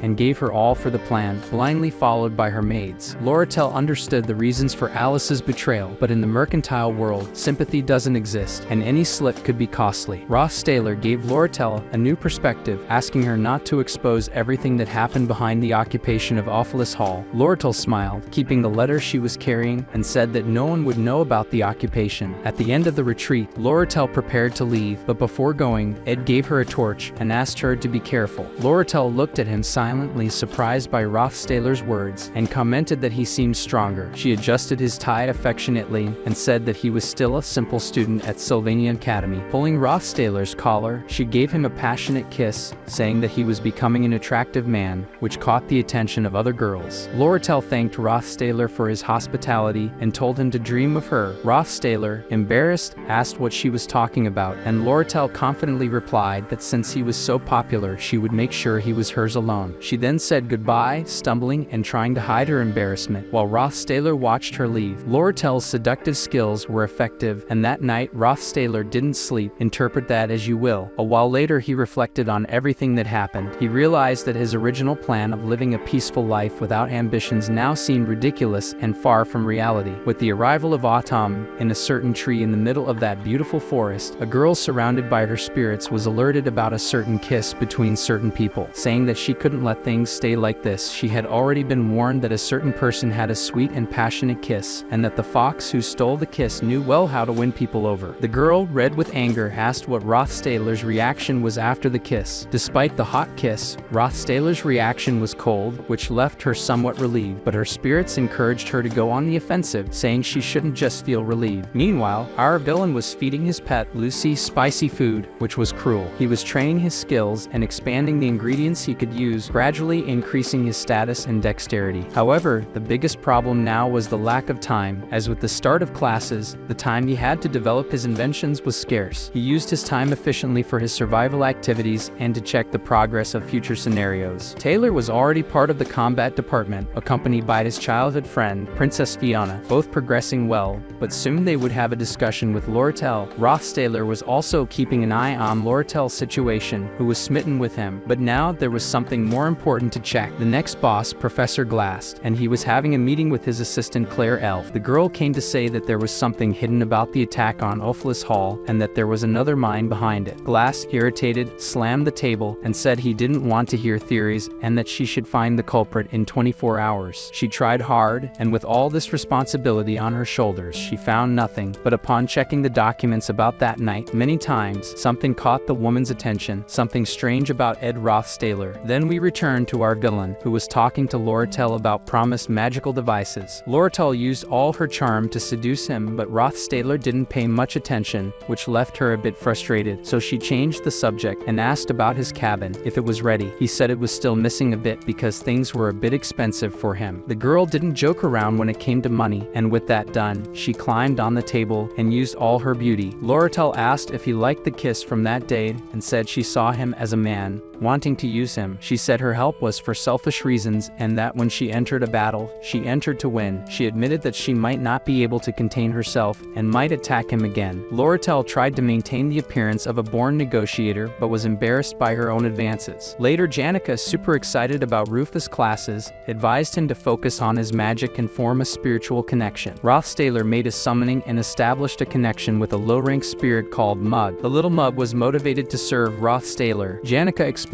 that by establishing a connection with the spirit, he could feel his magical and physical power, even when not manifested. She asked Ed to be careful, as a very strong connection could increase the flames of the spirits or their respective elements. Ed asked if by controlling the level of connection, his offensive capacity could be increased, which made Janica a bit embarrassed, as it made it seem like Little Mug was a firearm. Looking at Rothstaler's reaction while observing his small spirit, it's clear that he will use this spirit as a household appliance, as it will be his automatic heater. The connection with the low-rank spirit was established. For those in doubt, here are the little spirit's stats. While Rothstaler is excited about his new appliance, Janica comments that she is happy to see him content, as he always seems exhausted. She says that if he needs help, he shouldn't hesitate to ask. Janica wants to ensure that Rothstaler doesn't go after another girl, hinting that she is better than Lortel. Janica tries to say that she is a busy person and can help Rothstaler all the time, but her words come out wrong, and she said she wanted compensation for it. Ed offers to pay with coins, even though he doesn't have many. Janica timidly replies that this was advice from a friend, says that he needs the money to survive and that paying for help with money is cold. Ed, confused, asks what's wrong, and Janica admits that her kindness is not for everyone, it is reserved only for a specific person. That's what she meant. After saying goodbye, Ed returns to his cabin, now equipped with new magical devices, some given by Lortel and others made by himself. His cabin is becoming more and more comfortable, a great progress for someone who once slept in the middle of the forest. Meanwhile, Claire, still pondering the attack on Ophelis Hall, is certain that there is a mastermind in the shadows behind the attacks. She is particularly intrigued by Ed, who was expelled from his dormitories. Determined to investigate him, Claire goes to the north of the forest. In the middle of the night, Claire sees someone carrying the body of a girl and a slain animal. Frightened, she recognizes the girl as Lucy, who is unconscious. Claire is certain that even the headmaster of Sylvania Academy would have to use all his power against that girl, and she is in the arms of that girl. She is sure Rothstaler is involved with the Academy attack. She tried to free the girl Lucy, but when she tried to approach, the girl was quicker than lightning and stared at the teacher, asking who was invading her space. Realizing it was the teacher, she returned to her captivity, grabbed her meat, and fiercely stared at the teacher like someone who wanted to steal her food, then left. Claire, witnessing all this, didn't fully understand things, but went as quickly as possible to Glass' office and questioned if he remembered that noble who became trash, Ed Rothstaler. The teacher is sure he is the planner of the Ophelis Hall attack. However, the professor is not interested in useless trash. She insists that this is not true, and he even defeated Lucy in combat and left her unconscious. She also investigated and used her magic to see the memories of the students who were there and fought against Rothstaler, and he can see this ball. Professor Glass doesn't believe the girl and only questions if Ed wasn't just carrying Lucy sleeping around. After thinking for a bit, she decides to give up and will write an apology letter to the professor. All this seemed obvious to Glass, but something in the students' memories was not normal. Trash like Rothstaler shouldn't be able to defeat 3 people more powerful than him, and together, there really is something wrong with this student, the professor realizes. Great explosions occur in the forest when the villain uses his ceremonial dagger, imbued with the magical formula of the low-rank spirit. Mug, Rothstaler, proud of the skills, has engraved this formula on the dagger. Mug mentions that the more the dagger is used, the more efficient important it will become due to the engraved formula. This makes Rothstaler a bit embarrassed. Roths, noticing Mug's excessive formality, asks him to act more relaxed. He knows that the stronger his connection with his spiritual bond, the more powerful he will become, like Janica, who treats all her spirits as great friends. Rothstaler asks Mug what's good about being by his side, and if Janica promised something to the little spirit. Under pressure, Mug starts to cry, explaining that he isn't hiding anything and that he is loyal to Ed. Mug is happy to have a contract with Ed and to receive refined magic from Janica, which makes him grow. Rothstaler sighs and asks Mug to be honest about his feelings. The spirit then reveals that he heard rumors at the academy that Ed was authoritarian, and that's why he acted so formally. After clarifying things, the connection between Ed and Mug strengthens. Rothstaler is progressing both in skills and in physical strength and endurance. His food supply is well stocked, and he no longer needs to sleep outdoors. He finds it easy to memorize his subjects, studying and reviewing every night before bed. This constant effort, though difficult, is not unpleasant for Rothstaler. One night, while studying, Ed is interrupted by Janica, concerned, asking what's wrong. He responds that he was just distracted, and Janica asks him not to push himself too hard and to take care of his health. A few hours earlier,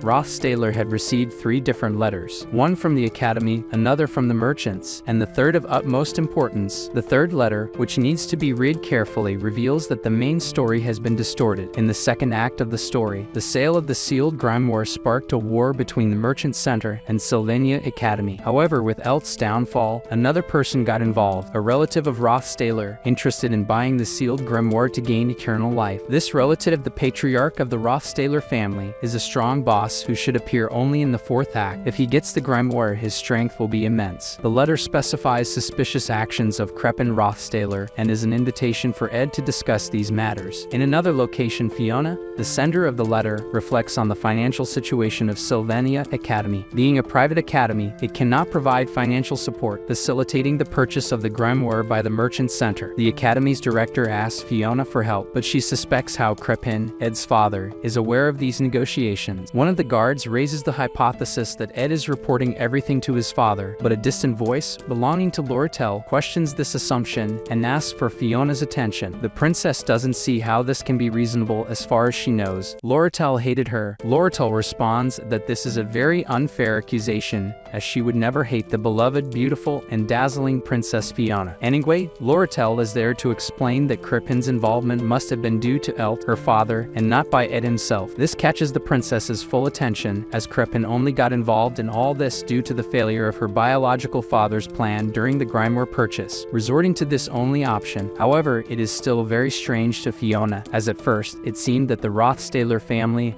and the Kelchin family were together during the grimoire purchase, but now they are competing against each other. Although Fiona doesn't want to sell the grimoire, this is great news for Lortel. Our red-headed villain says that the enemy of my enemy is my best friend. Lortel says that this way she would be holding the reins of the Rothstaler family and managing to obtain the grimoire. Additionally, Lortel makes it clear that her main reason is not wanting to see Ed hurt, which leaves Fiona even more confused. Lortel explains that Ed was expelled from his family, and it would be unfair to associate him with this situation. Fiona, surprised, responds that Ed Rothstaler is definitely very useful for this situation, implying that she will threaten Ed. In another place, Fiona, the author of the letter, pondered over the financial situation of Sylvania Academy. Being a private academy, it could not provide financial support, facilitating the purchase of the grimoire by the Mercantile Center. The academy's director asked Fiona for help, but she suspected how Crepin Rothstaler was aware of these negotiations. One of the guards suggested that Ed Rothstaler might be reporting everything to his father, but a distant voice, belonging to Lortel, questioned this assumption and requested a minute of Fiona's attention. Princess Fiona saw no reason for Lortel to be there, as far as she knew. Lortel hated her. Our red-haired waifu responded that this was a very unfair accusation, as she would never hate the beloved, beautiful, and dazzling Princess Fiona. Anyway, Lortel was there to explain that Crepin's involvement was likely due to her father, Elt, and not Ed himself. This caught the princess's full attention, as Crepin only got involved because of the failure of Lortel's father's plan during the grimoire purchase. However, it still seemed very strange to Fiona, as initially, it appeared that the Rothstaler family and the Kelchin family were cooperating to buy the grimoire, but now they were competing against each other. Loretel said she did not want to sell the grimoire to Crepin. After buying it, she had no interest in having connections with the businesses Elta used to conduct. Our redheaded said she was only telling this because if Fiona bought the grimoire, it would be advantageous for both of them. Additionally, Loretel made it clear that her primary motive was not wanting to see Ed get hurt even more, which left Fiona even more confused. Why would she care about anyone besides herself? Loretel explained that Ed was expelled from his family, and it would be unfair to associate him with this situation. Surprised, Fiona responded that Ed Rothstaler was definitely very useful for this situation. She could use her influence over him and even threaten him. Indignant, Loretel asked what Fiona really intended to do with Ed. The princess, undeterred, said she had no choice but to use Ed. Loretel, trying to contain herself but failing, started laughing and questioned who would really use whom. Fiona's guard tried to intervene, but Fiona stopped him. With a villainous look, Loretel gave sincere advice to the princess. Don't try to use Ed because in the end, it would be Fiona herself who would be used. The guard was angry with these words, but Fiona told him to be quiet. Fiona was confused by this whole situation. After that, she went to meet our protagonist and noticed that Ed was not in good health. She entered into a discussion with Janica and lost, feeling embarrassed. Loretel asked about the magic devices and received the response that they were all there. More exchanges of barbs occurred, with Loretel winning this time, making it 1-to-1 between the girls. Ed said he couldn't accept these gifts, and she replied that it wasn't a problem. Loretel used the most unfair weapon in this fight, the power of money. During this exchange of barbs, Ed wasn't feeling well, with a familiar sense of exhaustion and heaviness in his body. He needed to prepare to face his father and take care of his cabin, food stock, firewood, and also Lucy, his little companion. All this weighed on his body, and the girl's concern was obvious. Elsewhere at Sylvania Academy, Fiona thought about Ed. She knew that Ed's reputation had changed significantly but needed to be sure of something. Therefore, she sent a letter ordering him to visit her residence, asking her guard if everything was ready for Ed's visit the next day. Fiona received the news that this wouldn't be possible because Ed was in poor health due to physical exhaustion. Our villainous protagonist wakes up slowly, feeling his body heavy, but not due to his illness. It is because our tiny Lucy has made Ed her mattress. Poor Ed, there's a compact human sleeping on him and mumbling a few things. He doesn't understand what is happening and asks, "What the hell is that? How can she be sleeping like that on a sick person?" But there's something strange. Although Lucy is small and light, Ed can't move, which makes him think something is wrong with his body. At this moment, our little one wakes up, still half asleep and hungry. Before Ed can say anything, she casts a spell, stabilizing his mana and telling him that his mana is completely distorted. She explains that he has been training his magic and spiritual refinement too much, and that's why he ended up like this. Our villain asks if she has been doing this for the past few days, and she replies that she has because it's not that hard, but it's annoying. That's why she was sleeping there, saying that, thanks to certain people, she has been walking on eggshells. Given the situation, it's understandable. To Ed's surprise, our little Lucy asks him not to get sick, saying that sick people can die. These words carry a certain pain because it was on a sick like this that Lucy lost a loved one, her grandfather. But that's a story for another time because another person arrives at the scene. This person is his friend Jixu with a new look. He stops thinking when he sees that scene, and the little one grabs her hat and flees as fast as she can, like a bolt of lightning. Jixu doesn't quite understand the situation and asks our human how many times he does this. Talking to himself, he says it's normal for strong people to have more than 1 or 2 partners, if you know what I mean, but Ed interrupts him, asking what he is doing there. He responds that both Janica and Loretel had to leave, and that's exactly why he is there, helping Rufus, who, well, isn't the best help, but it's help nonetheless. Jixu is there to help Ed on Loretel's orders because she said no fooling around. So that's it, that's why he is there. Despite being sick, our friend is still concerned about the story's progress and asks Jixu about the Mandrake attack. That problem has already been resolved, a problem created by Alvera and solved by Taylor and his group, which is also one of the game's scenarios. He also asked about another scenario, which thanks to Taylor and Jixu, has already been resolved. One less thing to worry about, but there is still a bigger concern. Ed asked how long he has been unconscious, and to his surprise, it has been exactly 2 weeks. Jixu wasn't aware of this, but he continues saying that everyone was happy Ed woke up. However, our villain is worried about a certain matter and calls Jixu, saying he needs to quickly send a message to Loretel, thinking to himself that he is running out of time. The next day, after Ed wakes up, the fight for the sealed grimoire begins. This is the 10th scenario. The involved parties are Princess Fiona, the representative of the Mercantile Guild, our dear Loretel, and the man who has deviated from the original storyline. The patriarch of the Rothstaler Duchy, Ed's father and Lortel's future father-in-law. He is the final boss of the fourth act of this game. At Sylvania Academy, our adorable Fiona, while cutting meat, heard words from a certain person who was happy to be well and apologized for the delay and lack of cordiality. This person explained that, due to another person in their family, Fiona had certain problems, and by her order, this person was exiled from the family. Fiona responded seriously that everything was fine now and that there was no need to worry. This person, with a gentle smile while enjoying the meat, was Crepin, Ed Rothstaler's father. Fiona, standing before him, thought that he had the same blood as Ed Rothstaler, a noble, wise duke of his family. By Crepin's simple actions, it was possible to see the respect his servants had for him. However, despite this noble and respectful image, Fiona noticed that he was clearly malicious. Crepin asked about Lortel, who had been silent until then. Lortel introduced herself cordially, stating her name and expressing that it was an honor to be in his presence. She said that as an exquisite Kelchin, where there is profit, she would be there, as her family follows the scent of money. She smiled, trying to gain favor with her future father-in-law, but Crepin responded dryly with a simple, "I understand." The negotiations for the sealed grimoire began, with the same two buyers previously presented. The highest bidder would take home Sylvania Academy's treasure, in a secret negotiation to avoid exposing the Academy's financial difficulties. Fiona would be beside the Academy's vice principal as an observer, along with the procurator who would conduct the auction silently. At this moment, the highest bidder would win the prize in a direct confrontation between Lortel and Crepin Rothstaler. Not being very involved in the world of negotiations, Fiona researched a lot about negotiation methods in some books like the Book of Order, the Book of Similarity, and the Magical Diary of Travels. She studied intrinsic magical values, academic values such as research subjects, and the value of lust, all these aspects permeating the world of negotiations. Fiona, while looking at Lortel, thought that she probably already knew all this. From Lortel's look, it was clear that she already had the knowledge of thousands of similar books. However, Lortel's opponent was none other than the powerful Crepin. He was probably the one who would take the grimoire home. The vice principal received the values from each one, thanking them for their participation. Fiona knew that the key during this auction was to discover the maximum bid of her opponent. During Crepin's presentation, hours earlier, Lortel had made it clear that all she wanted was profit, and therefore, if necessary, her bid would be around 8,100 coins to ensure profit on resale. Fiona said that any value above that would result in a loss for Lortel, which meant that if Crepin's bid was higher than 8,000 coins, the grimoire would be his. The vice principal announced the bid values. Crepin offered 8,500 coins. Fiona had expected exactly this amount, as Crepin had shown his interest in the grimoire. To Fiona's surprise, Lortel announced a bid of 9,400 coins. Knowing well the art of cunning, Lortel emerged victorious, leaving Crepin irritated and leaving the place quickly. Fiona is confused, thinking that perhaps this was Lortel's goal from the beginning, to buy the grimoire to prevent it from falling into the wrong hand. Fiona doubts Lortel's intentions, as she is not known for acting out of justice. The only explanation is that Lortel acted under the command of someone who knows Crepin's malicious nature well and wants to stop him at any cost. Remembering Lortel's smile, Fiona thinks of a certain someone who has no affiliation with her family, who was expelled from his quarters, had his name revoked, lived by his own determination, and collapsed from overwork, fighting against the darkness of his family until the end. This person is none other than Ed, our beloved villain protagonist. Fiona,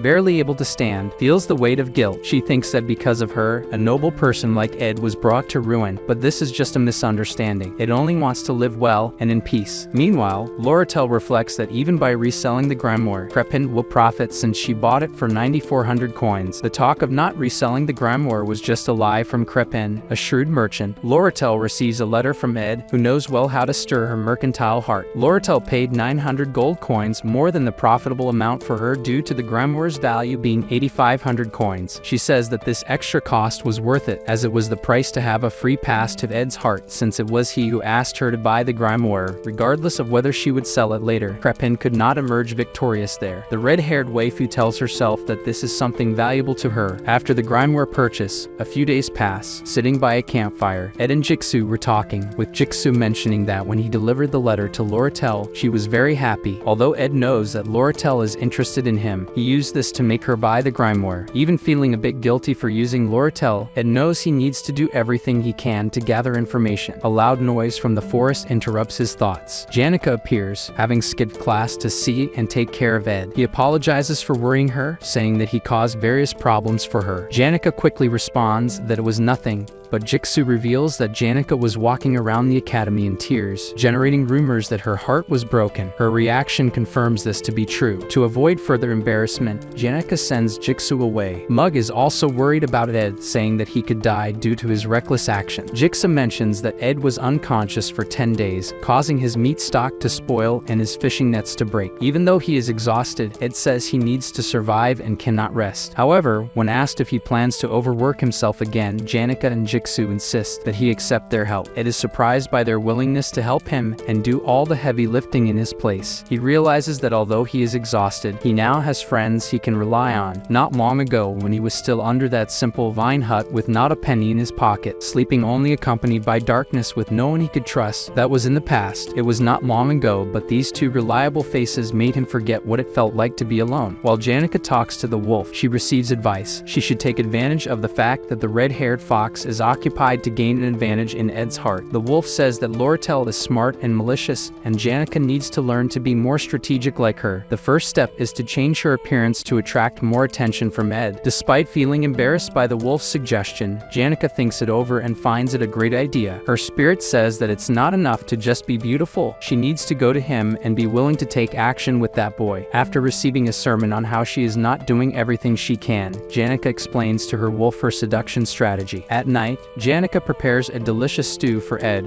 which he appreciates very much. With all the help around him, Ed knows that the least he can do is recover and be well. As he lies down, something catches his attention. Someone comes to him, saying he looks very tired. Prepare your hearts. Janica appears at the door with a smile that women use to defeat any man. Janica says that he shouldn't pretend everything is okay and that he isn't going through a difficult time. She says that exhaustion affects everyone equally, both physically and mentally, and she knows how hard he has worked to improve his life. She shares that when she was in her most difficult moment, many people helped her, but only one person made her rise from rock bottom by staying by her side. Using the same words Ed used when she was in that situation, she says that it's okay now and that he did his best. Despite Ed trying to say that she doesn't need to exert herself so much, she interrupts him, insisting that he must accept her help. With a slight sigh, Ed finally accepts that he has people he can count on and that he worked hard to get here. He falls asleep, feeling the best support a person can have by his side, the company of a beautiful girl. The night passes and a new day dawns. Ed wakes up feeling better from his exhaustion. Next to him, what catches his attention is the person who has been taking care of him non-stop. Seeing this girl here makes him so happy that it was impossible to contain his smile. He is fully healed and rejuvenated. In the past few days, Ed has made significant progress in his skills, especially in production research and magical engineering, becoming more versatile in his skills. However, there is a clear limit to what he can do, as most of the recipes for magical devices are given as rewards after certain scenarios. Since he doesn't want to get too involved in these scenarios, it becomes difficult for him to obtain such recipes. Observing Ed's progress, it became clear that he was not very interested in magical devices. Even with the recipes, he couldn't produce such devices immediately, as specific materials were needed. However, Ed's situation was a bit different, since he had someone by his side who could get him any material he needed, even from the other side of the world. That person was Lortel Kelchen. She came to Ed, expressing her happiness that he was well, and mentioned that she also needed some advice. With her adoptive father out of the picture, she had to change the name of her company and restructure her entire business. For this reason, she needed someone by her side to help with financial management, assets, product flow, and external affairs. To Ed's surprise, what she really wanted was an executive by her side, and who would be more perfect for this position than him? Lortel, already hinting at her intentions, suggested that after graduation they could work together. She insinuated that he could have an important role in her company, not just professionally, but also personally. However, to Lortel's surprise, Ed responded that it was a bit strange for her to go so far just to help him, but he understood her intentions. In a shy voice, Lortel said she knew how Ed felt, as he must be thinking that there was something wrong with her. She believed that Ed wanted to maintain professional professionalism until the end. Although Ed coldly responded that it wasn't quite like that, it was exactly what he wanted. However, because of her,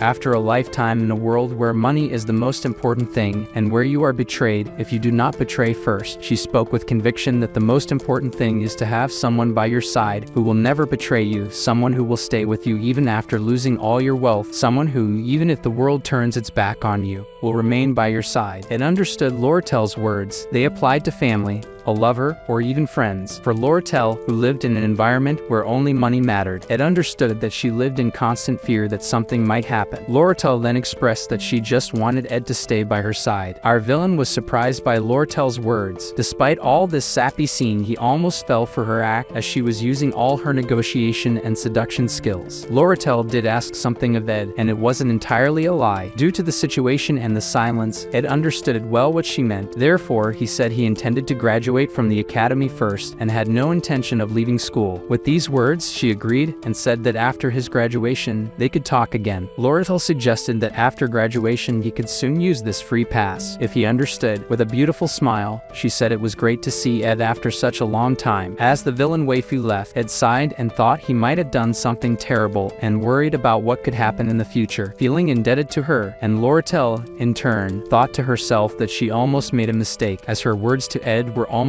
like saying, "You belong to me now." She'd had planned to say that, but seeing his face and state, she changed her mind. If she stayed longer, he would see her true intention. However, she left too early because she still had devices to deliver to him, but she felt a bit awkward returning given the situation. With this thought, she decided to leave the devices in his cabin. Meanwhile, Janica, who had just woken up, thought she should prepare a snack for her beloved Ed. In this context, various misunderstandings arose. Loratel questioned why Janica left the cabin so early, and Janica questioned why Loratel was coming from where Ed was bathing. This marked the beginning of a new scenario of competition for Ed's heart. Ed Rothtaylor, who had already returned to his survival routine, was accompanied by Mug, who advised him not to overwork himself. Despite Mug's concern, Ed only apologized. Thanks to Jixu and Janica, he had enough food and firewood, and thanks to Loratel, he had enough money to furnish his cabin. What worried him most now were 3 letters he received before collapsing from exhaustion, one from Loratel, another from Princess Fiona regarding his father, and the last from the academy without a sender. Ed knew who sent the letter: Professor Glast, who wanted to have a private conversation with him. Due to exhaustion issues, this conversation didn't happen, so Ed didn't know why he was called. Given that Professor Glast would be the final boss of the second act, and it had already begun, Ed recalled that Glast always believed that people with talent had the power to change the world. To revive Sylvania, a great sage, Glast researched various magics that distorted natural laws. To complete the magic, he needed the sealed grimoire, which the Academy sold to Loratel. In desperation, Glast stole the grimoire and attempted to inject the spirit of Sylvania into his childhood friend, who was born with such magic that distorted natural laws. This is Glast's story, a narrative of a madman. According to the game, fortunately, Taylor and his group managed to save their friend, breaking Glast's traps. After being defeated, Glast made an abrupt declaration before falling from the top of the magic tower. Despite dreaming of academic advancement and individual talents, this was his final act, and without remembering his last words, our protagonist's knowledge goes up to here. However, the final battle of the second act, The Beginning of the War and Conquest, is a book that changes the properties of the sealed grimoire into a connection formula that begins with the kidnapping of childhood friend Ayla by Professor Glast. In the presence of a great demon and the culprit of the kidnapping, Ayla screams, saying it's his fault and that she hates him from the bottom of her heart. Ed Rothtaylor, once again dragged into the center of conflict, but this time he says he is not to blame for anything. He was also kidnapped just like her. Thank you for watching. Don't forget to subscribe to the channel so you don't miss out on upcoming videos. Leave